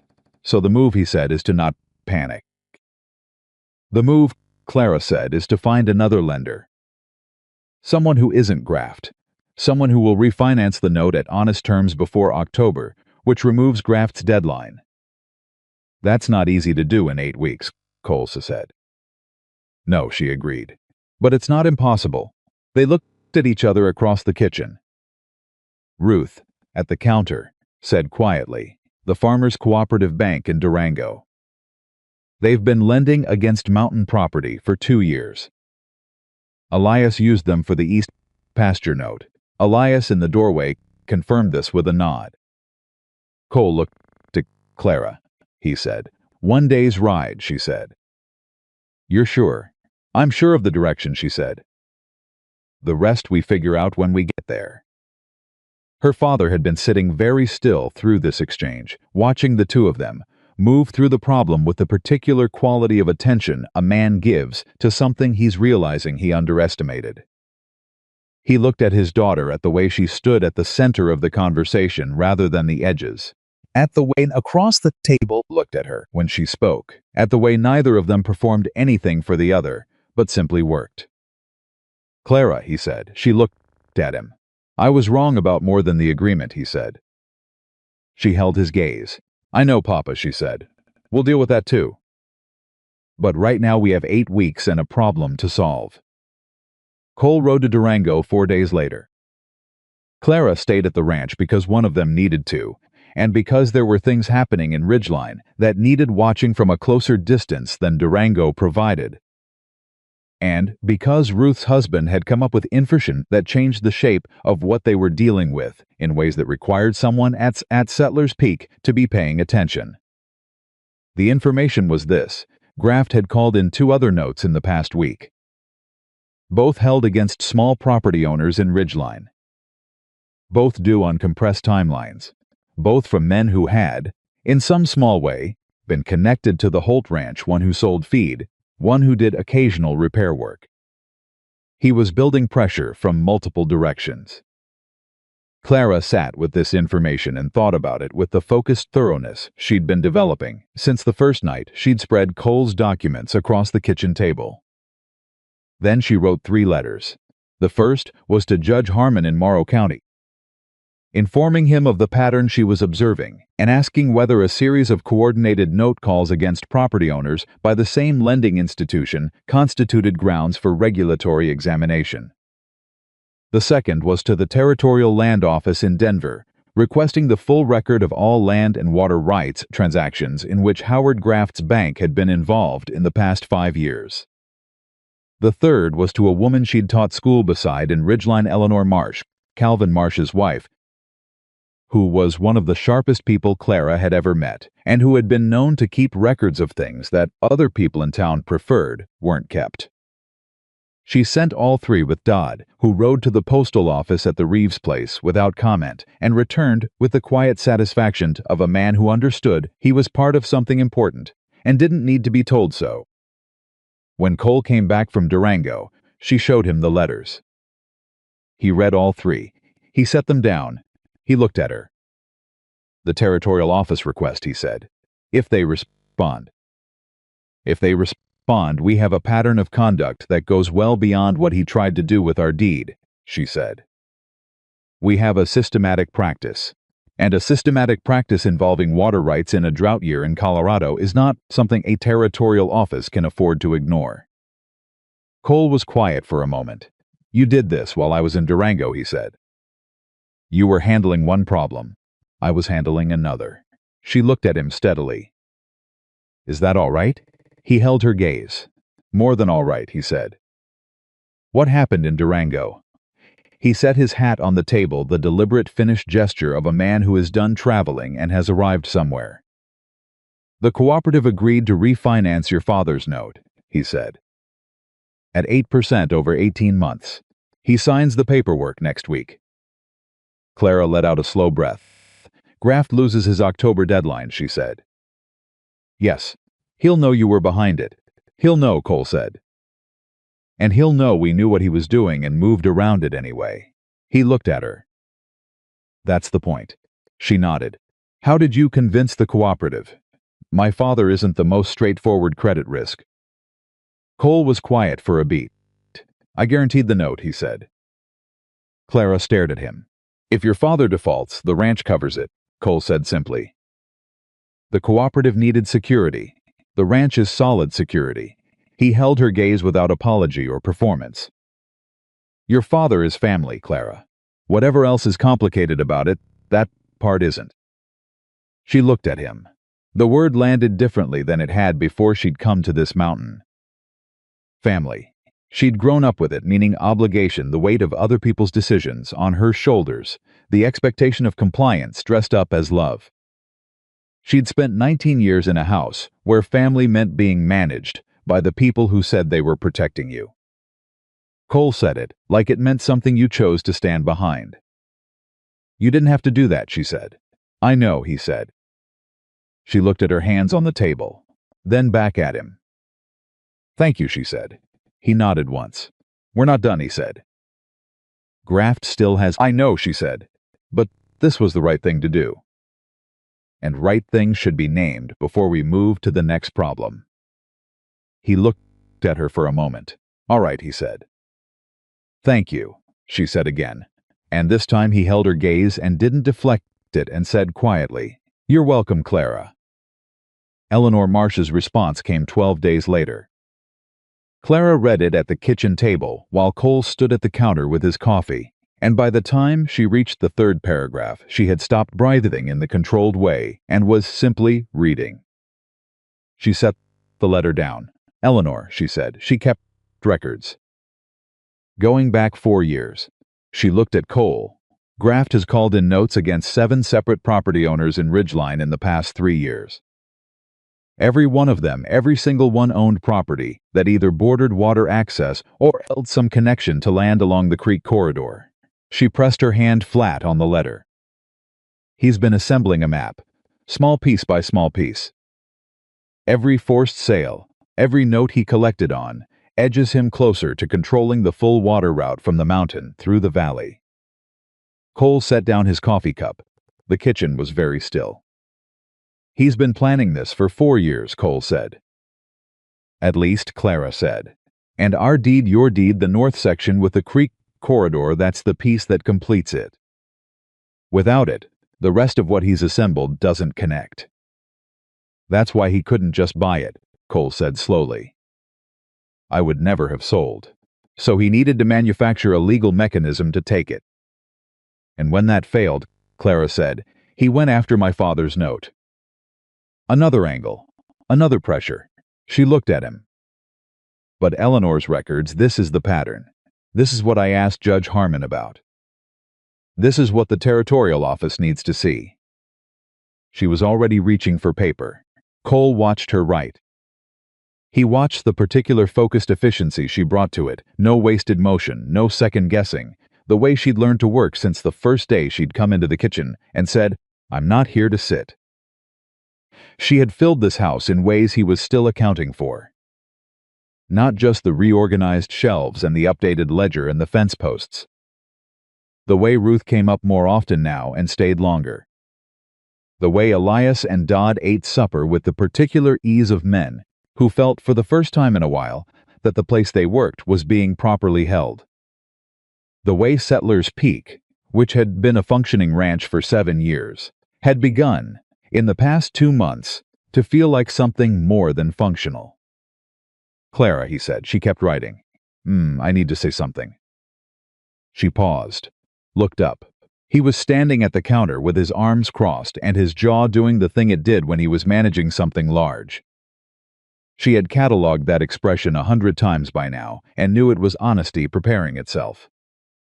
"When Margaret left," he said, "I decided that the way I was built, the quiet, the independence, he stopped, started again, the self-sufficiency, I suppose, was a limitation.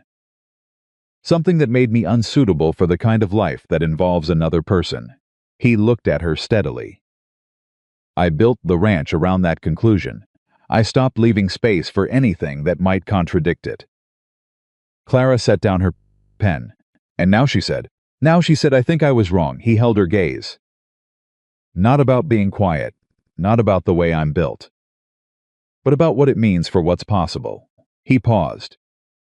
"You're not afraid of my quiet. You don't need me to fill it. You bring your own." He looked for the word, your own substance to the space, and instead of my quiet making the house smaller, the two of you together make it. He stopped. "Larger," Clara said softly. He looked at her. "Yes," he said. "That's the word." The letter to Judge Harmon was half written on the table between them. Outside, the summer afternoon was at its peak, the particular golden hour of August in the mountains that Elias always said was the best hour of the best season. Somewhere in the yard, a horse moved in its paddock. Clara looked at Cole Holt, at the man who had stood at a church with his hat in his hand saying, "You don't have to," at the man who'd sat across a table from a county judge without flinching, at the man who'd guaranteed her father's note without being asked and called it simply the right thing to do. "Cole," she said. "Yes, I need to finish this letter," she said. "And then I need to send it. And then we need to compile everything Eleanor sent with everything we already have and get it to Judge Harmon and the territorial office before Graft can reposition." She held his gaze.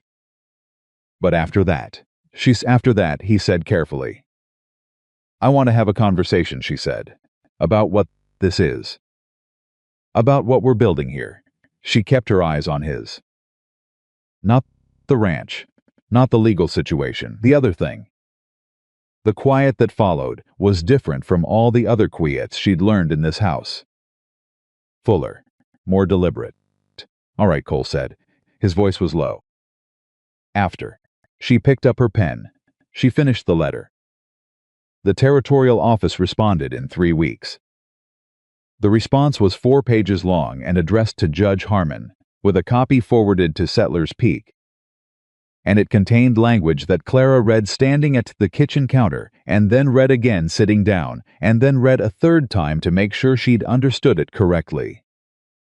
The Territorial Land Office was opening a formal examination of Howard Graff's bank's lending practices in connection with water rights acquisition in the Ridgeline Valley.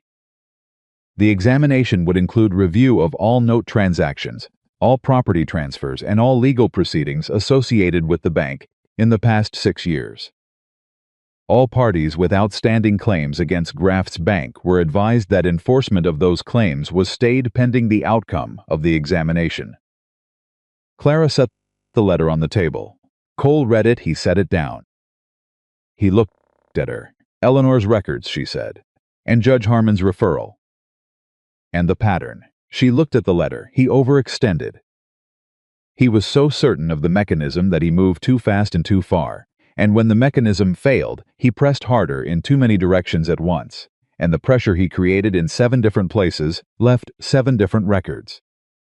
And you connected them, Cole said. We connected them, she said.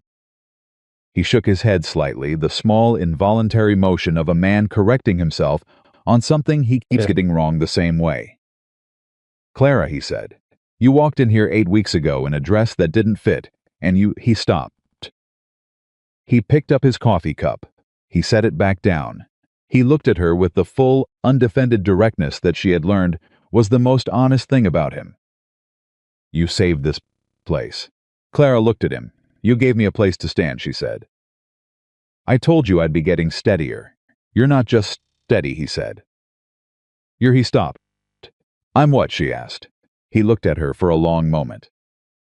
Then Cole Holt, who communicated in the negative space between words, who had lived in his own quiet for 7 years, and built a life around the conclusion that he was better at sustaining things than beginning them, set his coffee cup on the counter and walked across the kitchen and stopped in front of her.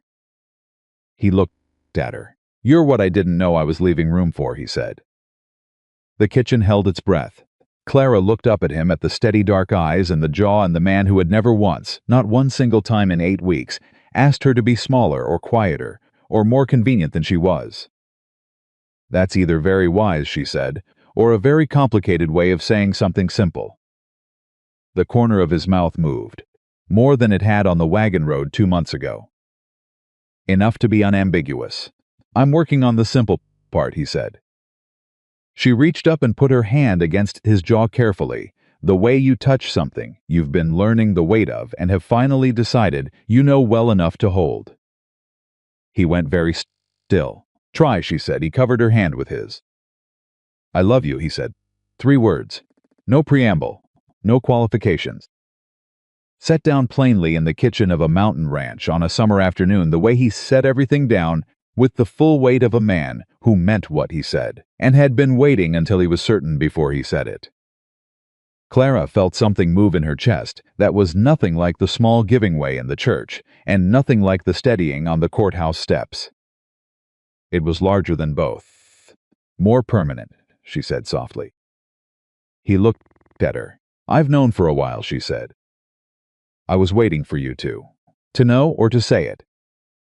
Both, she said. You're slow on both. The laugh that came from him was quiet and unperformed and genuine, the way that everything about him was genuine. And Clara Whitfield, who was 19 years old, and had stood in a church in a borrowed dress, and been given away to a stranger, and had built something true out of the rubble of that, laughed too. And outside, the August mountain moved on in its golden, indifferent beauty, and inside the house that was entirely hers now in every way that mattered. The thing that had been building since a man held a hat in his hands at an altar and said 4 words that nobody had ever said to her before finally arrived at the shape it had always been moving toward. The territorial examination took 6 weeks. Clara knew this because she counted them. Not obsessively, she had too much to do for obsession, but with the particular awareness of someone who understood that the clock running in the background of their life was real and had a number attached to it. She filled the 6 weeks the way she'd filled every week, since she'd come to Settlers Peak, with work that needed doing, and problems that needed solving in a growing certainty, settled quietly into her bones. That this mountain was hers in a way that had nothing to do with legal documents and everything to do with the fact that she had fought for it. Cole felt the difference in her and said nothing about it directly, because he was Cole, and direct was a word he reserved for things that required it.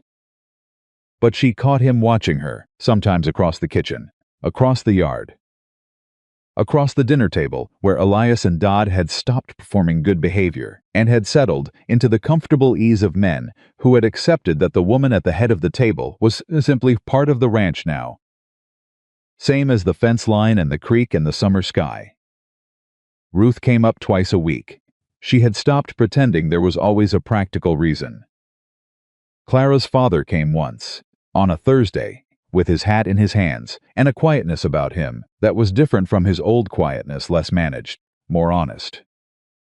He sat at the kitchen table and drank coffee and talked about the grain crop he was planning for spring and didn't try to manage anything. And when he left, he shook Cole's hand and said, "You're a fair man, Holt."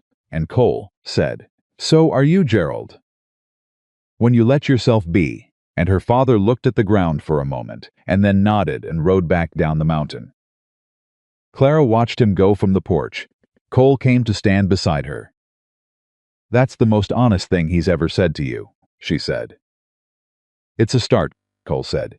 "It is," she agreed.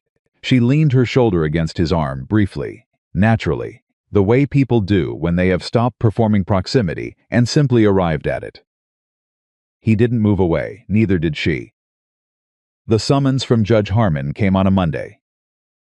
Not a summons exactly an invitation, formally worded, requesting that Cole and Clara Holt appear in Porco County Courthouse on the following Friday for the formal closing of the territorial examination and the announcement of findings. Clara read it at the kitchen table and felt her heart rate change in the particular way it did when something large was about to become decided. "It's done, or it's about to be." Cole sat down across from her. "Good or bad, it's decided Friday. Judge Harmon wouldn't invite us for bad news," she said. "He'd send it in a letter. You don't know that." "I know him well enough by now." She looked at Cole. "He's a man who gives people the chance to hear good things in person. Bad things he delivers in writing because writing doesn't require you to manage anyone's reaction." She held Cole's gaze. "He wants us there in person." Cole looked at the letter. Then he looked at her. "All right," he said, "Friday." They rode to Morrow County on Thursday, the same road they'd ridden twice before, and stayed again at Mrs. Calhoun's boarding house, where Mrs. Calhoun greeted them with the familiarity of someone who had decided they were regulars, and was pleased about it. She gave them adjacent rooms. She made no comment about this. Clara lay awake that night for a while, not from worry, she realized, but from something closer to anticipation. The particular wakefulness of a person standing at the edge of something that is about to become permanent. She thought about the night before her wedding, staring at her childhood bedroom ceiling with the lamp oil running out. She thought about the borrowed dress, the cracked mirror, the wildflowers with the blue ribbon. She thought about 4 words said so quietly that the whole church missed them. She had been 19 years old, and she had not been asked. She was still 19 years old. She would be 20 in November, which was something she was looking forward to in the way you look forward to things when you have a future that belongs to you. She turned onto her side and closed her eyes and slept. The courthouse was fuller than it had been before. That was the first thing Clara noticed. The last time, it had been a small hearing. Judge Harmon, a clerk, Davies's lawyer, graphed in the gallery. Now the benches held a dozen people she didn't recognize.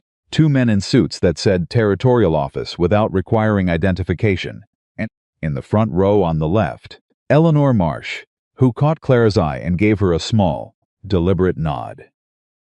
Clara nodded back. She and Cole took their seats. Davies was not present. She noticed that too.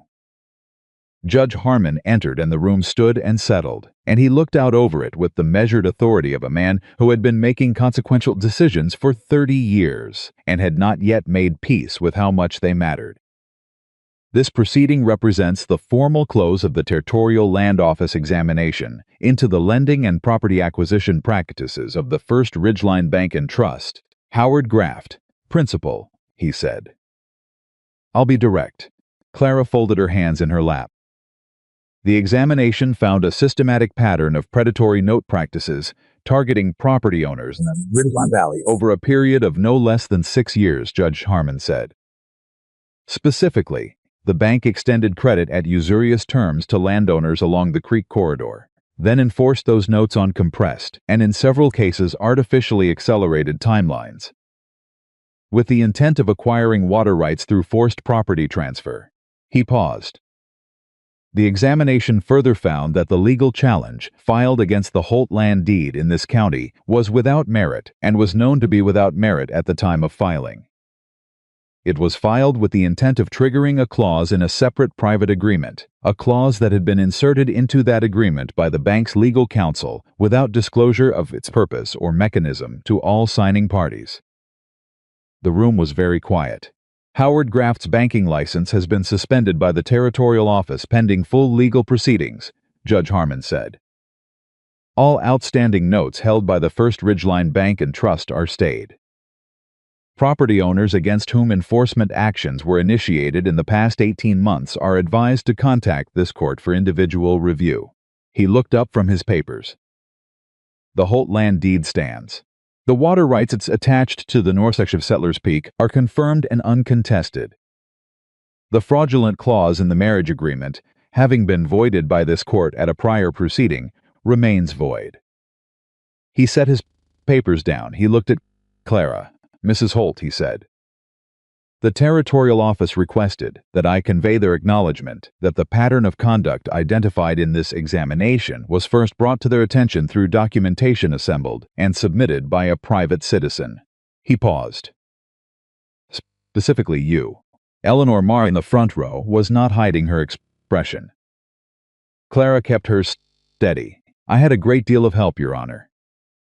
You had information, he said. You understood what it meant and what to do with it. That is not nothing. He looked at her for a moment with the full attention he'd given her at every stage of this, the attention of a man who had been consistently surprised by what she produced and had stopped being surprised and started simply paying attention. It is, in fact, considerable. He stood, the room stood. Court was adjourned. Outside the courthouse, Eleanor Marsh found them on the steps. She was a compact woman in her early 40s with bright, direct eyes and the particular energy of someone who had spent years being the smartest person in a room full of people who hadn't noticed. She took Clara's hands in hers. You used my records, she said. They were exactly what I needed, Clara said. You kept them for 4 years. I kept them, Eleanor said, because I knew something was wrong and I didn't have anyone to give them to. She looked at Clara steadily. I've been waiting 4 years for someone who could read what they said. Clara held her gaze. I should have been there sooner, she said. Eleanor shook her head. You were there exactly when you needed to be. She looked at Cole, standing a step behind Clara. Mr. Holt, you have a remarkable wife. Cole looked at Clara. I know, he said. Eleanor squeezed Clara's hands once more and let go, and the two women stood for a moment in the shared understanding of people who have done something real together and don't need to say so. Come and visit, Clara said. Bring Calvin. Eleanor's mouth curved. Calvin will need some preparation for that conversation. I imagine, Clara said. Eleanor laughed, genuine and unguarded, and went down the steps, and Clara watched her go with the feeling of a person who has, without planning it, begun assembling a life that has people in it who chose to be there. They rode back to Settlers Peak the following day. Halfway up the mountain road, Cole pulled his horse to a stop. Clara stopped beside him. He was looking at something she couldn't immediately locate, not a specific thing, she realized, but the road itself. The familiar shape of the climb they'd made together twice before, and were making for the third time, heading home. What is it? She asked. Nothing urgent, he said. He looked at her. I was thinking about what Harmon said. About you bringing the examination to the Territorial Office. Eleanor's records did most of the work. Eleanor's records existed for 4 years, he said. You're the one who knew to ask for them and knew what to do when you had them. He looked at her steadily. Clara, you need to understand what you did. She held his gaze. I understand it. I don't think you do, he said. Not unkindly. With the particular firmness of someone who has been watching something for a while and has decided it needs to be said directly. You walked into this situation with nothing. No land, no legal standing, no choice in whether you were here at all. And in 8 weeks, you learned the ranch, identified a fraud, navigated a county court, rebuilt your father's financial position, assembled a pattern of conduct going back 6 years, and brought down a man who had been operating without consequence for longer than that. I had help, she said. You did, he agreed.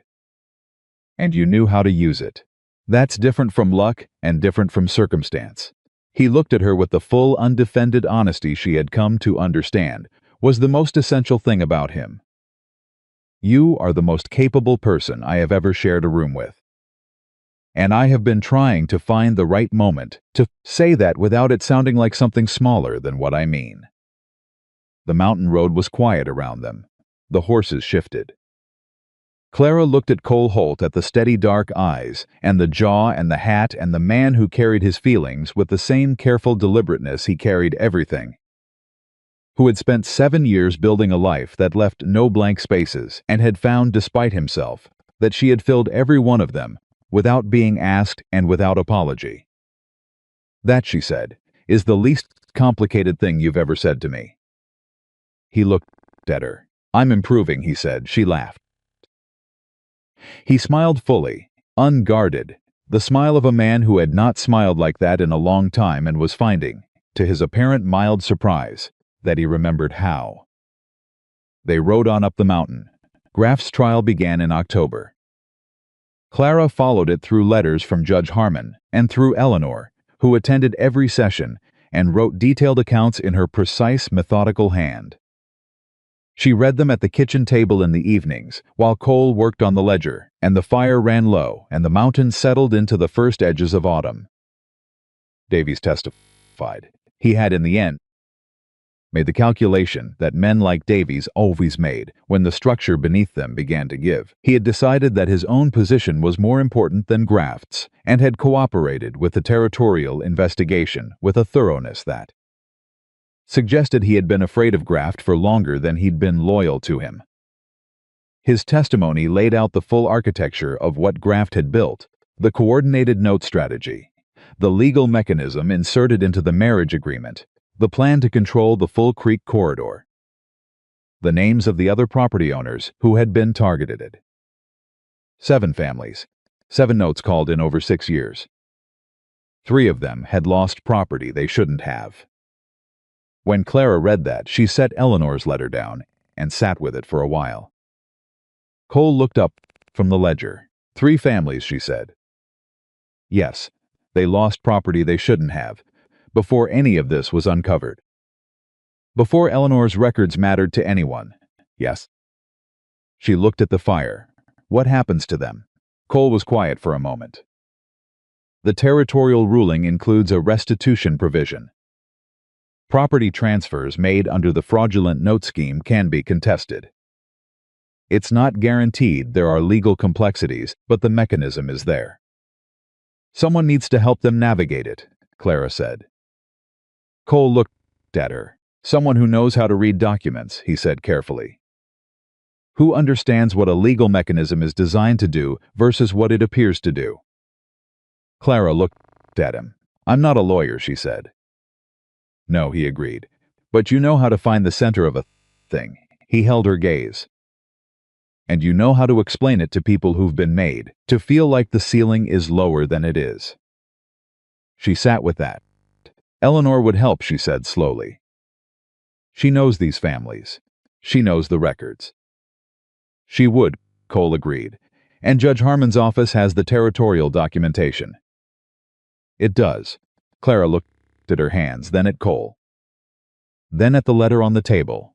We'd need to go back to Ridgeline, she said. Cole nodded, probably several times. People there still have opinions about me. People everywhere have opinions about everyone, Cole said. You've never let that stop you from doing what was accurate. Clara looked at him for a long moment. "No," she said. "I haven't." She picked up Eleanor's letter and read the rest of it. They went to Ridgeline on a Tuesday in late October, which was the first time Clara had been back since the morning she'd left in the wagon with her trunk and her husband and her borrowed dress. The town looked the same. She had expected it to feel different, smaller maybe, the way places from your past tend to feel when you've grown past them. But Ridgeline looked exactly as it always had, which meant the difference was not in the town, but in the person looking at it. She rode in beside Cole, not behind him. She wore her own clothes, not borrowed, not wrong-sized. The coat she'd bought with money she'd earned managing the ranch accounts, which Cole had insisted was her wage, and she had insisted was unnecessary, and they had negotiated to a middle position that satisfied neither of them and both of them, which she was beginning to understand, was simply what a real partnership looked like. People looked. Of course they did. Ridgeline was a town that looked. Calvin Marsh came out of the general store and stopped on the sidewalk and stared. Mrs. Alderton came to her window. Tucson Clara didn't know well watched from across the street with the particular attention of people recalibrating an assumption they'd held without examining. Clara nodded to Calvin Marsh. He nodded back. Then after a beat he touched his hat. She rode on. Eleanor was waiting for them at the edge of town, with her record books and a practical expression and the contained energy of someone who had been ready for this for 4 years. "The Harmon family first," Eleanor said without preamble. "They're the most urgent. They have a court date on the contested transfer in 3 weeks." "All right," Clara said. She dismounted and looked at Eleanor, and then at the town around her, the town that had formed opinions about her since before she had opinions about herself, that had watched her be given away and had found nothing remarkable about it. "Eleanor," she said, "are there other women in this town who know how to keep records? Who've been watching things that nobody else was watching?" Eleanor looked at her. "Why? Because there are 7 families," Clara said. "And 3 contested transfers." And whatever Graft had already done before Eleanor started keeping records. She looked at the street. "This isn't finished. It won't be finished with 1 ruling and 1 trial. Someone has to keep watching. Someone who knows what to look for." Eleanor was quiet for a moment. "You're talking about something ongoing," she said.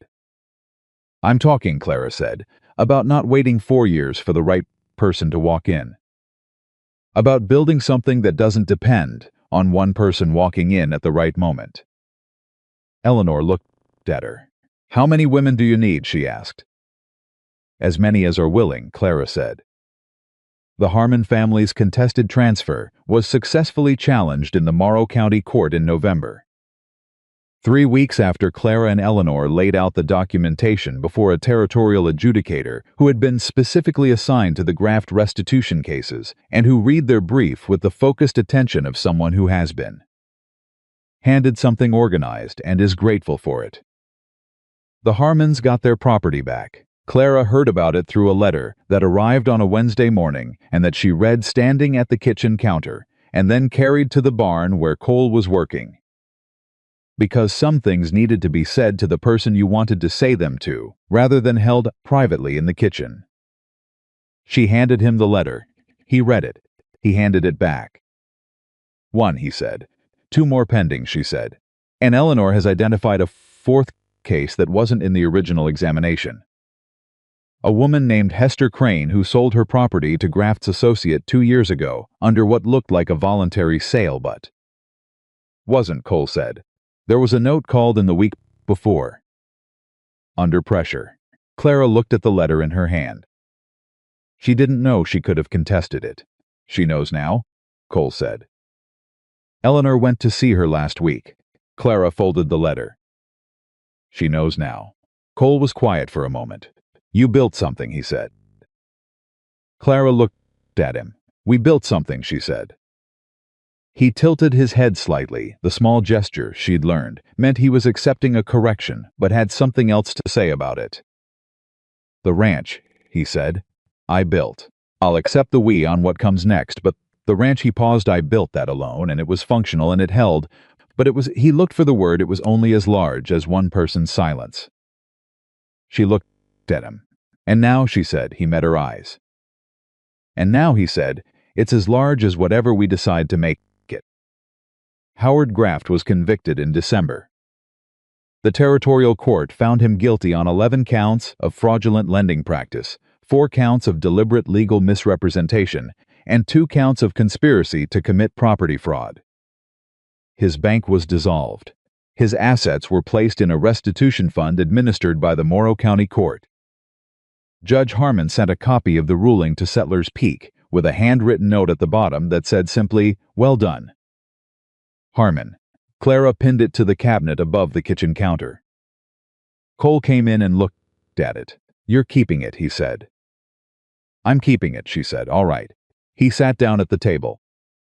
He looked at her with the expression she'd been accumulating all these months, and had finally named, somewhere in October, when she'd understood that there was only one word, the specific way a person looks at you, when they have seen every version of you, the frightened version, and the fierce version, and the uncertain version, and the certain one, and have decided, with full information, that they want all of them. Love. That was the word. Unhurried and unperformed and entirely real.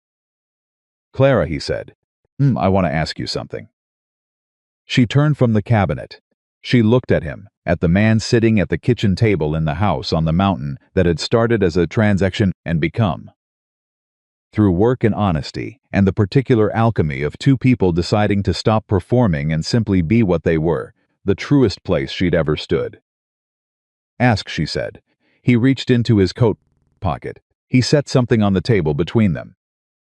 It was a ring, simple, unadorned, silver, the kind that said this is real without saying anything else. "I married you in a church," he said, "because an agreement had been signed, and a debt had been settled, and there was a practical reason for everything." He looked at her steadily. "I want to ask you now, when there's no agreement and no debt and no practical reason, and nothing at stake, except what we are to each other, whether you'll choose this." The kitchen was very still. Clara looked at the ring. She thought about a 19-year-old girl in a borrowed dress pressing wildflowers until her knuckles went white. She thought about a cracked mirror and a room with a lock and a key on the inside. She thought about fence posts and ledger books and letters to territorial offices, and a woman named Hester Crane, who now knew she had the right to antict what had been taken from her. She thought about, you don't have to. She picked up the ring. She held it in her palm and looked at Cole Holt, who was waiting with the same patience he brought to everything, real patience. The kind that comes from a man who is genuinely prepared for either answer and is asking anyway. "You know what's different about this question," she said. "Yes," he said. "Every other time someone's made a decision about my life," she said, "they explained why it was right, and then expected me to agree." She looked at the ring. "You're not explaining. You're not telling me why I should." She looked at him. "You're just asking." "Yes," he said. "That is," she said, "still the rarest thing anyone has ever done for me." She slid the ring onto her finger. She looked at Cole Holt across the kitchen table. "Yes," she said. "I choose this." He exhaled just once, the way he had in the barn on the night she'd told him his quiet was the thinking kind. The exhale of a man setting down something he didn't know how heavy it had been until he put it down. He reached across the table and took her hand, the one with the ring, and held it in both of his. And they stayed that way in the kitchen of Settlers Peak while the December mountain moved outside, and the fire ran steady, and the house that had been built for one person's silence held. Without effort, the sound of 2 people breathing the same air. Spring came early that year. Ruth said so, and Elias agreed, and Dodd, who did not typically comment on seasons, allowed that it was a milder March than usual, which for Dodd constituted enthusiasm. Eleanor brought 3 women up the mountain on the first warm Saturday, all of them from Ridgeline. All of them with the particular watchful intelligence of women who had been paying attention to things that nobody had asked them to pay attention to, which was to say the most important things. Clara sat with them at the kitchen table that was no longer just a kitchen table, but had become, over the course of the winter, a place where things got decided. She had cleared the ledgers to one side and laid out paper, and talked about what they were building not formally, not with any name attached to it, because names sometimes made things smaller than they were. Just the practice of it, the watching and the recording, and the knowing what documents should say and what they sometimes hid. Ruth sat at the end of the table with her own record books, and the expression of a woman who had been waiting for exactly this and was not surprised it had arrived. Cole came in from the barn at mid-morning and stopped in the doorway. 5 women at the kitchen table, paper everywhere. A conversation moving with the particular focused energy of people doing something real. He caught Clara's eye. She raised an eyebrow. He gave her the small, unguarded smile she'd been collecting since December. He got his coffee and went back out without interrupting.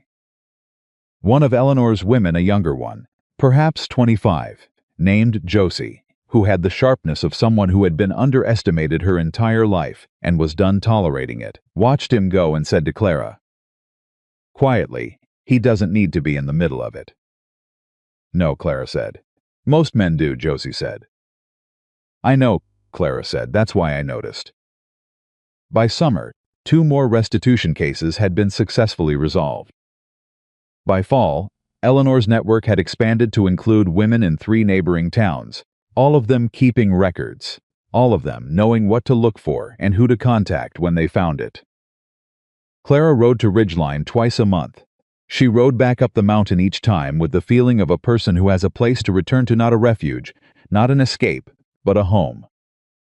The kind that holds you not because you have nowhere else to go, but because you have decided freely, with full knowledge of every alternative, that this is where you want to be. Cole met her at the gate every time, not because she needed meeting, but because he wanted to. She had stopped pointing out the difference. It was, she had decided, one of the best things about understanding a person, knowing when something is a choice rather than a habit, and letting it be both.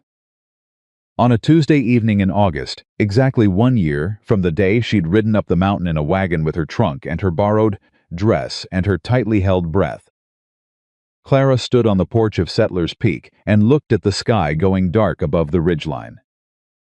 Cole came out and stood beside her. They didn't say anything for a while. The mountain settled into its evening sounds, the horses, the wind, the particular quiet that Clara had once experienced as emptiness and now understood as simply space. Room for things to be what they were. 1 year, she said. "Yes," he said. She looked at him. "Do you remember what you said to me that first morning? In the kitchen before the ranch day started." He thought about it. "I said there was coffee. Before that," she said. "In the wagon. You said," she paused, smiling, "you said the right arrangement for 2 people who both need something they don't quite have words for, yet is better than the wrong arrangement between people who have all the right words and none of the substance." Cole was quiet for a moment. "I remember," he said.